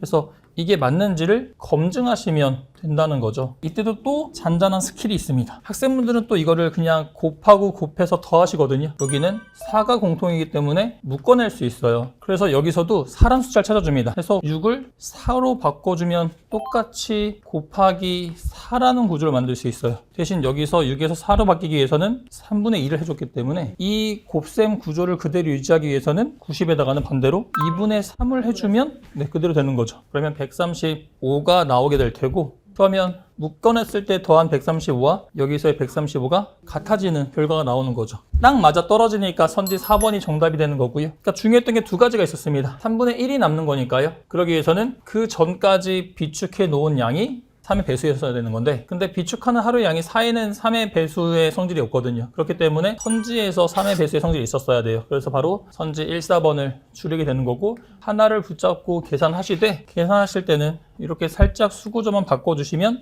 135가 보이게 되는 거죠. 그래서 실은 잘 연습하시면 거의 계산 과정이 필요 없이 해결할 수 있게 됩니다. 네, 어때요? 이제 계산 문제 푸실 수 있겠나요? 아니요. 네, 한 문제만에 잘 풀기가 쉽지 않은데, 이런 문제가 5급에서는 거의 해마다 출제되고 있어서 5급 기준으로는 20년에는 27번 문제로 나왔고요, 21년에는 26번 문제로 나왔고, 23년에는 다시 7번 문제로 나왔고, 24년에는 11번하고 31번 문제로 나왔고요, 25년에는 28번 문제로 출제돼서 약간 5급에서는 이게 변별력 있는 문제에 해당돼요. 학생분들 보통 방정식 세우려다가 좀 더 시간을 많이 잡아먹거든요. 피셋이 그 문제에 반복되는 출제 패턴을 알아두시면 좋다고 말씀드리는데, 이런 식으로 계속 잘 준비해 두시면 더 좋을 테고요. 이번에는 그러면 7급 문제에도 한번 적용을 해볼게요. 현재 시점에서 두 번째로 많은 양의 일을 한 사람이거든요. 자, 많은은 아까도 우리 구분해봤지만 정확한 계산과 상대적 계산 중에서는 상대적 계산에 해당되는 유형인 거죠. 그 다음에 이런 문제에 함정이 좀 있는데, 학생분들이 시간이 부족하니까 첫 줄 또는 마지막 줄을 잘 안 읽는 경우들이 있으세요. 그래서 여기서는 오늘 해야 하는 일의 양이 같다는 부분을 놓치는 분들이 좀 계시거든요. 그래서 이 부분을 잘 읽어주셔야 되는 거고, 첫 번째 문장 읽어보면 갑은 병이 아직 못한 일의 절반에 해당하는 양의 일을 했는데요. 이거 보시고 또 학생분들이 방정식을 세우기 시작한단 말이에요. 그런데 방정식은 최대한 지양하라고 했으니까 갑은 병이, 을은 정이, 병은 정은 갑이, 무는 을이, 각 문장의 주어 부분, 시작 부분을 보면 이렇게 구분할 수 있거든요. 이러면 가장 중요한 정보가 되는, 가장 중요한 힌트가 되는 문장은 세 번째 문장이에요. 왜냐면 나머지 문장들은 누군가와 누군가를 비교하는 문장인데 반해서 세 번째 문장에서는 병부터 시작하면서 병만 언급하고 있거든요. 그래서 여기서는 방정식을 세우려고 시도하지 마시고 세 번째 문장부터 시작을 해보면, 병은 자신이 현재까지 했던 일의 절반의 일을 남겨놓고 있거든요. 많은 양의 일이고 상대적 계산이기 때문에 그 절대적인 값이 중요하지 않습니다. 해서 했던 일의 절반에 해당하는 일 남겨놓다고 해서 한 일, 남은 일을 그냥 2대1의 비율이라고 적어주시면 돼요. 총량은 3으로 고정되면서 모든 사람이 다 오늘 해야 되는 양의 일이 3으로 고정되는 거죠. 병의 값이 나오고 나면 병으로 이어가시는 거예요. 그래서 꼭 주어진 조건 순서대로 처리하는 게 아니라 그 중에 해결하는 과정 중에 가장 유리한 조건부터 먼저 처리해 주셔야 시간 단축이 가능하거든요. 그래서 병 보고 병 연결된 정보 보시면 갑은 병이 아직 못한 일의 절반의 일을 했기 때문에 남은 일의 절반을 하게 되는 거죠. 그러면 남은 양은 이렇게 되는 셈인 거고, 그 다음에 갑에 대한 정보가 나왔기 때문에 갑을 찾아가서 보시면 정은 갑이 남겨놓고 있는 일과 동일한 양을 했기 때문에 정은 동일한 양을 이 일을 했구나 라고 보시면 될 테고, 나머지 남겨놓은 게 2분의 1이 되는 거죠. 그 다음에 정이 나왔으니까 다음 정을 찾아가 보시면 을은 을이 남겨놓은 일에 2배를 했으니까요, 남겨놓은 일에 2배를 하게 되는 셈인 거고, 마지막 을 가서 보시면 무는 을이 남겨놓은 일 절반의 일을 했기 때문에 절반 하고 나면 나머지 이런 식으로 채울 수 있는 거죠. 이렇게 값을 다 채우고 나면 두 번째로 누가 많은 일을 했어 인 거니까 첫 번째고 두 번째여서 선지 3번을 골라주시면 됩니다. 이런 식으로 해서 계속 뭔가 조건을 좀 순서를 바꿔본다든지 아니면 선지를 대입한다든지 이런 과정을 통해서 남들보다 빠르게 해결이 가능하실 거예요. 자, 그러면 이제 어느 정도 좀 하실 수 있으실까요? 되게 문제가 마법처럼 스르르 풀려가지고 근데 뭔가 지금은 할 수 있을 것 같은 자신감이 있는데 한번 열심히 해보겠습니다. 맞습니다. 이게 딱 수업 듣고 나면 나도 금방 잘할 수 있다라고 생각하시는데, 정말 이제 실력이 느는 거는 수업 듣고 난 다음부터예요. 이게 쉽게 풀리도록 반복해서 연습을 해주시는 게 더 중요한 거죠. 초봉이뿐만 아니라 다른 분들도 많이 연습해 주셨으면 좋겠습니다. 그럼 다음 시간에 만나도록 하겠습니다. 감사합니다. 기준이 두 가지가 주어졌을 때 둘 중에 뭘 먼저 풀지를 결정해 줘야 돼요. 먼저 푸는 거는 그 중에 더 봐주셔야 됩니다. 네, 안녕하세요. 학버스 피세 상하 판단 길규범입니다. 반갑습니다. 네, 일주일 만에 뵀는데요. 지난주에 배웠던 계산을 많이 복습해 보셨나요? 네, 많이 풀어봤는데 확실히 어렵더라고요. 네, 관련된 문제들 같이 알려드렸으니까 풀어보시면서 좀 익숙하게 만들어 주셔야 되는 부분인 거고, 오늘은 그 다음 규칙형에 대해서 좀 설명을 드리려고 해요. 계산 규칙 경우 결국 고득점의 관건은 이 세 가지 유형이 결정한다고 봐도 과언이 아닐 텐데요. 규칙형의 경우는 정말 우리 생활에 있는 온갖 규칙들이 다 출제되고 있습니다. 그래서 놀이 규칙 중에서는 홀짝 게임, 바보 게임, 심지어 베스킨라빈스 31도 출제된 적이 있고요. 끝말잇기도 출제되고 땅 따먹기 규칙도 출제되고 카드 게임도 출제되고 해서 엄청 많은 규칙형의 문제들이 출제되고 있습니다. 먼저 1번 문제를 같이 풀어볼 텐데, 이 문제는 풀어보시면 아시겠지만 규칙형이라기보다는 계산형에 가깝습니다. 해서 갑이 선택할 사업, 그리고 그때 받을 수 있는 지원금을 옳게 짝지은 것은 하고 묻고 있는데, 아래 선지 가서 보시면 지원금이 얼마인지 계산할 걸 요하거든요. 그래서 먼저 계산형과 오른쪽에 있는 규칙형과의 또 연계를 좀 보여드리려고 해요. 왼쪽에 있는 계산 문제부터 먼저 보면 집3 지원 사업인 A와 B를 운영하고 있는데, 하나의 사업 선택해서 지원받길 외부와 내부로 나눈단 말이죠. 두 가지 계통의 정보를 줬다는 거는 함정으로 좀 쓰겠다는 뜻입니다. 그래서 종류가 여러 가지가 있는데 외부가 있고 내부가 있고요. 그 다음에 사업 A의 지원 기준과 사업 B의 지원 기준이 있는데요. 기준이 두 가지가 주어졌을 때 둘 중에 뭘 먼저 풀지를 결정해 줘야 돼요. 먼저 푸는 거는 그 중에 더 쉬운 규칙을 먼저 봐주셔야 됩니다. 여기서는 보시면 A, B 보셨을 때 당장 분량에도 차이가 좀 있단 말이에요. 그래서 A의 기준이 훨씬 더 짧죠. A 기준을 적용해서 먼저 계산해 볼 텐데, 구분하실 때 은정쌤도 말씀하시더라고요. 계통별 시각적 처리. 그래서 외부와 내부로 좀 구분해 볼 텐데, 아래 상황에서는 갑은 본인 집에 창호와 쉼터를 수리하였다라고 되어 있는데요. 창호는 뒤쪽에 있는 세모고 쉼터는 앞쪽에 있는 동그라미인 거죠. 그래서 순서를 바꿔서 함정을 한 거예요. 언어 논리와 마찬가지로 계통별 시각적 처리 하시면 좋을 테고요. 내부는 지원하지 않고 외부는 내 부담금 10%를 제외한 나머지를 1250만 원까지 줍니다. 그러면 각각의 비용이 500과 900이라고 했을 때 500에서는 주지 않고요. 900에서만 10% 공제하고 나머지 810을 준다라고 보시면 될 텐데, 이거는 또 뭐가 있냐면 정확한 계산과 상대적 계산 중에 지금은 지원금이 정확히 얼마일지 나와야 돼요. 맞습니다. 그래서 이번에는 정확한 계산형이 되는데요. 이때도 우리가 얼마다라고 쓰면 안 돼요. 뭐냐면 900만 원을 기준으로 10%를 공제하고 주면 둘 중에 당연히 810이 될 수밖에 없겠죠. 더 값이 올라갈 수는 없으니까요. 그러니까 뭔가 계속 정확하게 계산하지 않고 선지 활용하는 연습을 해주시는 부분인 거라, 그래 900에서 10% 제외하고 나머지 준대, 둘 중에서는 얘일 거야 라고 확인하시면 된단 말이죠.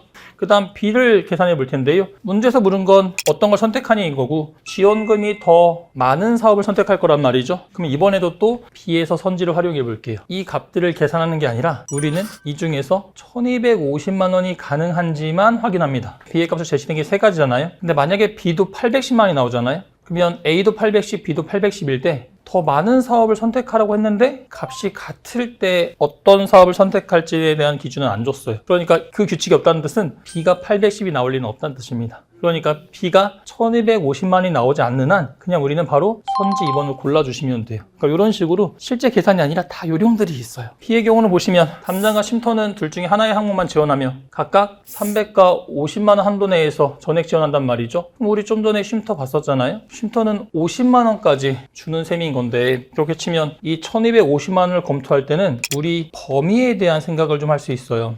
무슨 얘기냐면 500과 900이 들었을 때 최대한 다 받으면 1400인 거죠. 1550만 원을 받는다는 뜻은 거의 다 받는다는 뜻이거든요. 그러니까 150만 원만 빠져야 나머지 1250만 원을 받을 수 있는 건데, 근데 당장 보시면 좀 전에 구했던 쉼터 50만 원 한도 내에서 소요 비용을 전액 지원하는 거고, 두 번째 조건에서는 이 담장과 쉼터를 제외한 나머지 항목들을 어떻게 주는지에 대해서 말하는 부분인 거라 이 쉼터에 영향 주는 조건은 아니거든요. 그렇게 치면 쉼터 900만 원 드렸는데 50만 원 한도 내에서만 줘요. 그럼 이미 850만 원이 깎인 거죠. 그러니까 1400에서 1250이 되려면 150만 깎여야 되는데, 드린 돈 900일 때 50만 한도인 거면 이미 850이 깎였으니까 B 사업에서 1250이 나올 리는 없겠구나 라고 하셔서, 그러면 1250이 안 나오고 810일 때는 판단한 기준이 없으니 바로 선지 2번이 답이구나 라고 가셔야 돼요.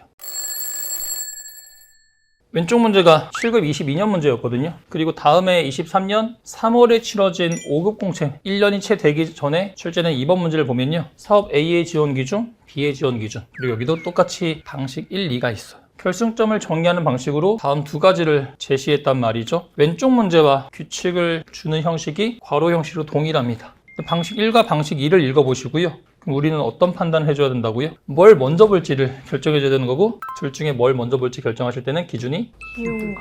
맞습니다. 어느 게 더 쉬운 건지를 봐주시는 거예요. 읽어보시고 나면 방식 2가 이번엔 더 쉽습니다. 왜냐면 방식 1번 같은 경우는 1점 많아지는 득점한 후에 경기 종료 시까지 동점이나 역전을 허용하지 않고 승리할 때 그 득점을 결승점을 하거든요. 그러면 1점 많아진 다음에 경기가 끝날 때까지 엎치락 뒤치락하는 과정을 계속 쭉 봐줘야 돼요. 반면에 방식 2번 보시면 승리한 팀의 득점 중에 그 팀의 점수가 상대 팀의 최종 과정이 아니라 이번엔 최종 점수보다 1점 많아질 때의 득점이 결승점이 된단 말이죠. 이번에는 과정이 아니라 결과만 보기 때문에 그냥 A의 득점 6골, B의 득점 6골과 5골인 거니까 승리한 팀은 6골을 넣은 A인 거고, 자기 팀의 점수가 상대 팀 B팀의 최종 점수인 5점보다 1점 많아질 때의 득점인 거니까요. 그러면 두 번째 방식에 따랐을 때 결승점은 A의 6번째 득점이 되는 거죠. 그래서 더 쉬운 쪽을 통해서 방식 2번을 먼저 골라주시고, 역시 계속 오늘의 주된 테마가 계속 지난주와 이어지는 선지 활용인 건데요. 이러면 방식 1에 따랐을 때 결승점의 후보가 되는 게 A의 5번째 득점 아니면 A의 6번째 득점이 돼요. 자, 그러면 방식 1번을 가서 볼게요. 방식 1번의 결승점이 되려면 그 득점이 상대팀의 점수보다 1점 많아지는 득점이어야 되거든요. 그러면 선지를 활용하셨을 때 저는 그러면 둘 중에서 또 하나를 붙잡고 보는 건데, 좀 전에 제가 봤던 6번째를 그대로 볼 거예요. 그래서 이게 여전히 방식 1에 따랐을 때도 결승점이니?를 볼 건데, 그러면 A의 6번째 득점 있죠. 이때 시점에는 A가 골 넣었을 때는 아직 B가 마지막 골을 넣기 직전 시점이거든요. 그러면 이때는 스코어가 6대 4죠. 그러면 이 6번째 득점은 상대팀보다 1점 많아진 득점이 아니란 말이에요. 그러니까 6번째 득점이 답이 아니네? 그래서 선지 3번이네 라고 가야 됩니다. 이것도 그냥 방식 1번부터 보시다 보면 이 스코어보드를 계속 따라가야 돼요. 그러다부터 시간이 낭비된단 말이죠. 그래서 이런 게 푸시면 훨씬 더 쉽게 푸실 수 있게 됩니다. 규칙 문제 재밌죠? 네, 계산 문제보다 재밌네요. 그래서 이렇게 쉽게 푸는 게, 규칙은 워낙 다양한 문제가 출제되긴 하지만 뭐 일괄적으로 좀 문제를 쉽게 푸는 방법은 쉬운 길로 풀어야 돼요. 그러니까 등산으로 올라갈 때도 정상에 올라갈 수 있는데 초보자들도 갈 수 있는 쉬운 경우도 있고 좀 어려운 코스도 있잖아요. 목표는 해결하는 건데 그 과정이 어떻게 되냐에 따라서 난도 차이가 크게 느껴질 수 있습니다. 그러면 오늘 규칙형 문제 다뤄봤고요. 다음 주에는 경우형 문제로 또 찾아뵙도록 하겠습니다. 다음 시간에 뵐게요. 감사합니다. 2차로에서 1차로로 가니까 앞차를 추월하는 건 불가능하거든요. 그러면 제가 1차로에 진입했을 때 이 4대 중에 몇 번째로 서 있을 수 있을까요? 상황 판단 강사면 온갖 것들이 상황 판단입니다. 네, 안녕하세요. 에코스핏의 상황 판단 길규범입니다. 반갑습니다. 선생님 오늘 경우 알려주신다고 하셨잖아요. 맞습니다. 저희 어렸을 때 배웠던 경우의 수 같은 건가요? 네, 비슷합니다. 확률과 통계랑도 비슷할 수 있고 경우의 수도 비슷한 유형이었어요. 그러면 저 궁금한 게 선생님 혹시 예전에 수학 잘하셨었어요? 아니요. 수학 시험 전날마다 울었던 기억이 납니다. 그래서 진짜 어렸을 때는 수학 정말 싫어했고 저희 때 미적분 있었는데 못하겠어요. 그래서 수학 너무 싫어했었는데요. 하지만 상황 판단과 수학과의 연관성은 좀 낮은 편이어서 그 중에서 나오는 몇 가지만 좀 나오긴 하거든요. 순열 조합 중에서도 팩토리얼 순열은 거의 나오지 않고 조합에서 1개 뽑기, 2개 뽑기 정도만 나옵니다. 그래서 오늘 경우형 본격적으로 시작해보면 경우형에도 워낙 메뉴가 좀 많거든요. 출제는 유형이 너무 많은데 오늘은 그 중에서 순서와 관련된 걸 좀 생각해 보려고 해요. 이건 제가 오늘 아침에 출근하다가 이것도 상황 판단일 수 있겠다 라고 생각한 게 있어요. 오는 길이 2차로였거든요. 2차로 길에서 갑자기 1차로로 주는 거예요. 근데 제가 여기 있었어요. 그리고 차가 이렇게 4대가 진입하고 있었거든요. 이 4대만 있다고 생각할게요. 2차로에서 1차로로 가니까 앞차를 추월하는 건 불가능하거든요. 그러면 제가 1차로에 진입했을 때 이 4대 중에 몇 번째로 서 있을 수 있을까요? 상황 판단 강사면 온갖 것들이 상황 판단입니다. 제 앞에 앞차가 한 대 있기 때문에 제가 맨 앞에 서는 거는 아예 불가능합니다. 그래서 저는 2차 다음인 2등부터 들어가면 제 뒤에는 아무도 없기 때문에 4대 중에서는 최대한 밀렸을 때 4등까지 가능하단 말이죠. 제 차가 여기 있었다고 칠게요. 이러면 저는 1차로에 진입했을 때 가장 먼저 선두에 있을 수도 있겠죠. 그 다음에 제 뒤에 한 대가 반드시 있기 때문에 제가 4대 중에 맨 마지막 4번째로 서는 거는 불가능할 거예요. 그래서 뭐냐면 제가 만약에 여기 있어서 앞에 한 대가 있었다면 맨 앞에 서는 거는 불가능하고 제 뒤에 한 대가 있었다면 제가 맨 뒤에 서는 건 불가능하거든요. 이런 순서 아이디어가 계속 나옵니다. 그래서 이거를 지난 25년 5월 20 547 특강 2회차 때 이거에 대한 아이디어를 말씀드렸어요. 그랬더니 올해 시험에 이거 관련된 2문제가 나왔습니다. 그래서 이거에 대한 얘기를 오늘 해볼 텐데요. 자료에서 흔히 말하는 매칭형에 해당되는 문제인 건데 여기서 세 번째 조건을 학생분들이 보통 어떻게 처리하시냐면 매칭을 푸는 가장 기본적인 스킬이 선지 활용이에요. 그래서 문화청 자료청이 선지 1번의 경우는 A, D로 돼 있으니까 A의 참여자 190이 자료청 150보다 많으니까 선지 1번 괜찮고 선지 2번 B의 참여자 120인데 자료청 C의 참여자 180인 거니까 120이 180보다 많다? 저렇게 틀리고 학생분들이 가장 많이 하시는 거는 선지 하나하나 대입해서 이렇게 보시는데요. 좀 전에 순서 아이디어 알려드렸죠. 그러면 문화청이 자료청보다 많다고 하면 문화청은 바로 뒤에 자료청이 있기 때문에 가장 낮은 값이 될 수 없죠. 그쵸? 잘하시네. 그래서 보시면 문화청은 제일 낮은 값인 B가 제일 작으니까 비일 수 없는 거예요. 그래서 바로 B에 문화청이 있는 것을 지우실 수 있게 돼요. 이러면 두 개를 비교하지 않고도 바로 지울 수 있게 돼요. 이거를 5월 20일 날 했더니 이번 시험에 나왔죠. 위에 바로 자료청이 세무청보다 많다는 건데 그럼 자료청 역시도 이번에 내용 만족도인 거고요. 세무청보다 많기 때문에 자료청은 또 이 중에 가장 작은 값이 될 수 없거든요. 맞습니다. 그래서 뒤에서 또 자료청을 지우게 되면 그래서 남들보다 또 시간 단축이 가능해진 거고 이렇게 되면 3번, 5번 남았을 때 자료청, 문화청은 확정됐고요. 그러면 이제 둘 간의 운명을 갈라준단 말이죠. 그러면 첫 번째 동그라미를 적용하는 게 도움이 될지 생각해 보시고 강사 만족도가 높은 게 발명청과 세무청이라 둘의 속성이 같거든요. 그러니까 AD를 봐봤자 둘 다 충족할 거예요. 이거 가지고 둘의 운명을 가를 수는 없어요. 그래서 발명청과 세무청 중에 한 번만 적힌 조건을 찾는 거죠. 이 두 개에서 꼴찌가 될 수 없을 적용하신 다음에 두 번째 동그라미에서 자료청이 세무청보다 높단데 근데 이미 선지 활용했을 때 B가 자료청으로 정해져 있단 말이죠. 그러니까 내용 만족도 봤을 때 B가 세무청보다 높기 위해서는 세무청은 B가 되면 되는 겁니다. 그래서 이렇게 푸시는 거예요. 그래서 하나하나 선지 대입해서 보신 경우 많은데 이 아이디어가 있었던 거고 그 다음에 25년 상한 판단에도 비슷하게 풀리는 문제가 있는데요.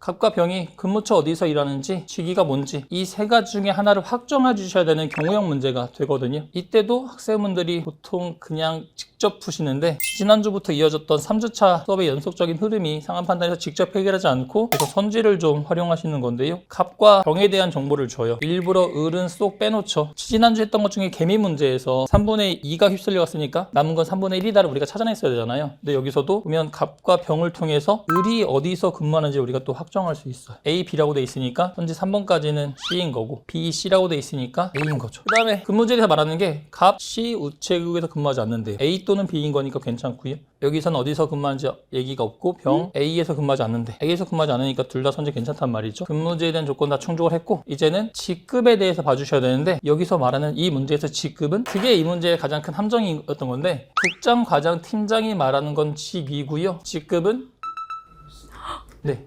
숫자가 직급이었어요. 그래서 이 문제 정답률이 꽤 낮거든요. 근데 틀리신 분들 중에 몰라서 틀리기보다는 직위 직급을 혼동하셔서 틀린 경우가 되게 많습니다. 그래서 이거는 용어의 혼동이 좀 쓰인 함정입니다. 많이들 당하셨어요. 이게 오답률 기준 5위 안에 드는 문제일 겁니다. 그래서 갑과 을은 직급이 같고요. 그 다음 병이 말하길 을이 근무하는 우체국의 어느 공무원보다도 직급이 높단 말이죠. 그러면 갑과 을은 같아야 되고 병은 그보다 높아야 되는 건데 병이 일하는 곳이 B 또는 C 우체국이란 말이에요. 그런데 B에는 4급과 5급이 있고 C에는 5급만 있어요. 급수는 숫자가 작을수록 좋은 거니까요. 본다면 A 우체국의 직급이 더 높고 B 우체국이 높고 C 우체국이 높으니까요. 병이 직급이 높기 위해서는 C 우체국일 수는 없습니다. 맞습니다. 없는 거죠. 바로 C 우체국을 지우게 되는 거고 B 우체국에서 을보다 직급이 높기 위해서는 병의 직급이 4급이면서 갑과 을은 5급으로 같아야 이 우체국에서 높아질 수 있는 셈인 거고 그래서 갑은 A 우체국의 5급이어야 되는 거니까 3, 4, 5급 중에 팀장이 되는 거고요. 그럼 뭐 답은 이미 나왔군요. 그래서 이렇게 푸시면 됩니다. 두 문제 다 높기 위해서는 가장 낮을 수 없어 라는 아이디어만 있었으면 자료 해석 문제도 상한 판단 문제도 둘 다 쉽게 푸실 수 있으셨을 거예요. 그래서 올해 적중시킨 문제였습니다. 근데 저 질문이 그러면 용어에 혼동된 문제들이 자주 나와요? 용어에 혼동된 문제들이 조금씩 출제가 되는데 이게 사전적인 대비가 좀 어려워요. 너무 좋은 질문인데 이게 왜냐면 어떤 용어를 비슷하게 내서 출제해서 혼동하게 만들지는 이거는 이제 그때그때 순간적인 좀 기지가 발휘되어야 되는 부분이긴 합니다. 그래서 용어 혼동이 나오면 근데 전체적으로 같이 당해요. 네, 이게 사전적 대비 안 돼 있다 보니까 이게 순간적인 집중력도 굉장히 중요하고 네, 순간적인 기지도 좀 필요한 상황 판단입니다. 자, 이렇게 해서 오늘 상황 판단 경우형도 다 같이 살펴봤습니다. 고생하셨습니다. 궁금하신 게 있으시면 게시판이나 유튜브 댓글 같은 걸로 남겨주시면 확인할 거고요. 다음 주에는 또 다른 선생님이 오셔서 더 재미있고 유익한 강의를 해주신다고 합니다. 초봉이님과 영상 보신 학생분들 열심히 하셔서 상황 판단 꼭 내년에 100점 받으셨으면 좋겠습니다. 수고하셨습니다. 감사합니다. 연결이 되시나요? 이거는 처음 들을 때 좀 이해하기 어려울 수 있어요. 진짜 이해한 거예요? 느낌이 오는데요? 네, 그러면 초봉님 왼쪽이 더 큰 게 맞아요? 어떻게 생각하세요? 안 보이죠? 네. 제가 보이게 해드릴게요. 안녕하세요. 핵하우스 필수의 자료에서 김용훈입니다. 네, 오늘 수업 시작해 보도록 할게요. 초봉님 안녕하세요. 안녕하세요, 선생님. 네, 은정씨한테 이야기 많이 들었는데 많이 어렵죠. 초시생이다 보니까 사실 자료 해석을 가장 힘들어 하는데 제가 그래도 자료 해석만큼은 만점을 맞게 해드리도록 하겠습니다. 선생님, 제가 느끼기에는 상황 판단이랑 자료 해석이 조금 이렇게 비슷한 느낌이거든요. 좀 비슷한 느낌 들 수 있죠. 뭐가 다른 거예요? 사실 영역 그 자체로만 이야기한다면 상황 판단이라는 것은 주어진 구체적인 상황을 토대로 우리가 해결하려고 접근하는 것이고, 자료 해석은 이제 자료라는 게 표, 그림, 보고서 세 가지인데 수치적인 접근을 토대로 우리가 답을 도출하는 영역이라고 보시면 되겠습니다. 넓은 의미에서 보면 상황 판단 중에서도 자료 해석 문제가 비슷한 게 있고, 자료 해석 중에서도 상황 판단과 비슷한 영역이 있어서 처음 하는 초시생들은 많이 헷갈릴 수도 있을 것 같아요. 그러면 오늘 수업은 어떤 거 해주시나요? 오늘은 초시생이라면 반드시 해야 될 분수 비교. 분수 비교. 분수 비교 말만 들어도 정말 싫은 분수 비교를 해보려고 합니다. 분수 비교 어렸을 때 많이 해봤죠. 저 어렸을 때 기억은 굿땡땡 학습지 그런 걸로 많이 해보지 않았나요? 맞아요. 네, 그런 거 다들 해본 경험 있을 텐데 저는 분수 비교할 때 그냥 대각선으로 곱해가지고 숫자 크기 비교하고 그러는 거 있잖아요. 그렇게 네. 그냥 다 하나하나. 그쵸. 근데 필세 자체가 사실 정확도도 중요한데 시간 단축을 하는 게 굉장히 중요하거든요. 그래서 오늘은 분수 비교하는 방법을 토대로 제가 시간 단축하는 방법을 알려드려 보도록 하겠습니다. 사실 이제 문제를 구체적으로 풀면서 말씀드리겠지만 분수 비교에서 비율을 많이 만나게 되거든요. 이런 비율들을 효과적으로 빠르게 처리하는 방법을 알려드리도록 하고, 그리고 이제 사실 이 제가 가지고 온 문제에서도 3번의 비율을 묻고 있는데 2번 정도를 제하면 어차피 우리가 이제 자료 해석 문제에서 분수 비교를 피할 수 없다는 거 일단 좀 이해를 해주시면 될 것 같고, 전략은 제가 문제를 풀면서 한번 설명을 드려보도록 하겠습니다. 어때요? 문제를 일단 봤을 때 처음? 숫자가 너무 많아요. 그렇죠? 너무 막 싫죠? 그런 분들이 많아요. 이제 고등학교 때 수학을 싫어해서 나는 이제 수포자다, 더 이상 수학 같은 걸 안 할 줄 알았는데 이 길을 선택하다 보니까 어쩔 수 없이 이걸 하게 됐다라고 해서 이제 좀 어려워하신 분들이 많은데 괜찮습니다. 처음엔 다 어려워도 어느 정도 여러분들이 충분히 공부하면 누구나 합격선에 오를 수 있는 게 사실 이 세 과목 중에서 저는 자료 해석이라고 생각하고, 이건 나머지 두 분 선생님도 아마 동의하실 거예요. 그래서 시간 투자 대비 효과를 가장 크게 볼 수 있는 게 이제 자료 해석이다라고 보시면 되는데, 일단 문제 한번 볼게요. 이걸 무작정 푸시면 안 되고 일단 제일 중요한 게 옳은 거 옳지 않은 거 꼭 체크하셔야 돼요. 그 다음에 이제 제가 항상 강조 드리는 게, 표를 볼 때 이게 처음 보는 거잖아요. 그러니까 이게 어떤 자료인지 알아야 되니까 기본적으로 제목, 처리 방법별, 처리 주체별, 이제 처리 실적이다라는 제목 확인해 주시고, 단위, 만톤이다, 이것까지 확인해 주신 다음에 이제 처리 주체와 방법 두 가지 기준으로 지금 합계가 제시된, 사실상 여러분들이 실제로 자료 해석을 공부 막상 하게 되면 가장 흔하게 접하는 자료이자 가장 쉬운 패턴이라고 사실 보시면 될 것 같아요. 네, 그래서 이제 문제를 구체적으로 푼다면 저는 이제 이걸 말씀드리고 싶은데, 제가 이제 오늘 분수 비교라서 비율을 체크해 드렸지만 그래도 2번처럼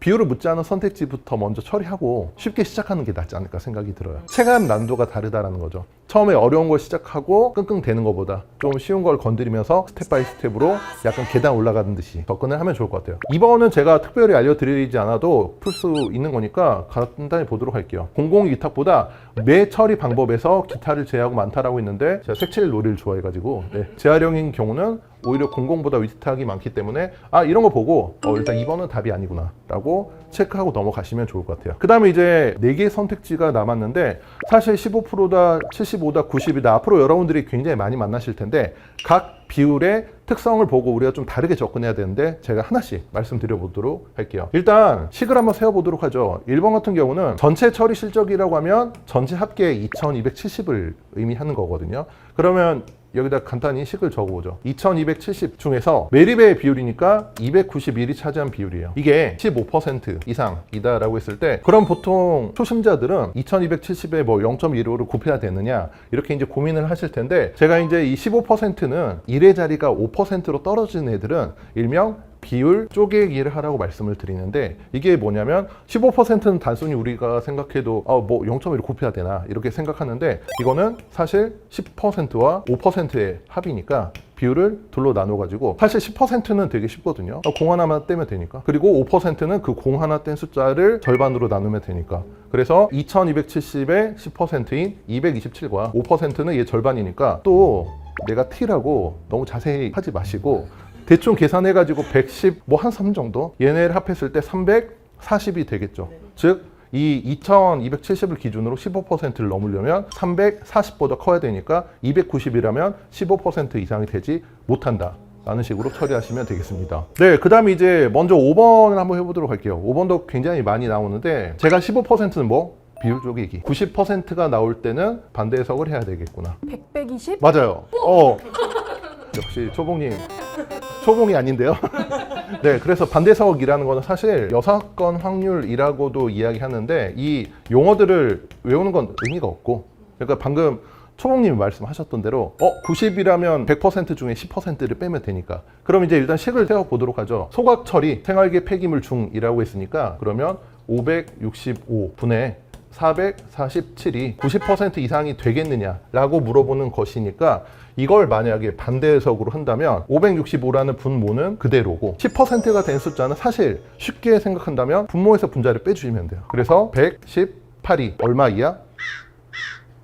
10% 이하가 된다라고 하면 돼요. 90% 이상이라면 나머지에서 저 90을 뺀 게 10% 이하가 되어야 되니까. 그래서 이거를 반대 해석 과정이라고 하거든요. 그럼 이제 얘보다는 사실 얘가 쉽죠. 원래 분모에서 공 하나 떼면 되니까. 그렇죠. 그래서 565분의 118이 10% 이하가 되려면 분자가 565의 10%인 56보다 작아야 되는 거죠. 그렇다면 이거는 10% 이하가 아니고 10%보다 크다라는 결론이니까, 다시 이거를 반대로 해석한다면 이 원래 숫자는 90%보다 작다라고 판단할 수 있는 거죠. 어느새 우리가 3개나 처리했네요. 물론 이제 답을 먼저 확인했으면 우리가 시간을 더 단축할 수 있었겠지만, 지금은 제가 비율 설명을 좀 드리고 싶어가지고 일단 15, 90, 75 순으로 했고, 75는 조금 더 신박한 방법을 알려드리도록 할게요. 이건 사실 여러분들이 초심자가 하기엔 좀 어려울 수 있는데, 일단 어떻게 접근하는지 보여드리도록 할게요. 처리 주체 위탁이 1106이고 이 중에 재활용의 비율이 870이죠. 이게 75% 이하이다 라고 했으니까 이게 75% 이하이다 인데, 네, 잘 안 보이죠? 네, 확대를 시켜보도록 하죠. 너무 잘 보이죠? 그러면 이제 75도 사실은 반대 해석의 일종인데, 그러면 방금 전에 했으니까 한번 다시 해보도록 하죠. 그렇다면 1106 중에서 이 분모와 분자의 차이가 얼마죠? 사실 저는 그렇게 생각해요. 계산은 굳이 빠르게 하지 않아도 돼요. 식 구성만 잘 한다면 충분히 시간을 줄일 수 있기 때문에 단순 계산 연습을 빠르게 한다는 건 크게 의미가 없고 세팅이 중요하다라는 거죠. 그러면 10의 자리는 3, 100의 자리는 2가 되겠죠. 그냥 이렇게 하시면 돼요. 저도 이렇게 해요. 저도 이렇게 하고, 그러면 이제 방금 했듯이 이게 75% 이하라면 얘가 얼마 이상이 되어야 되는 거죠?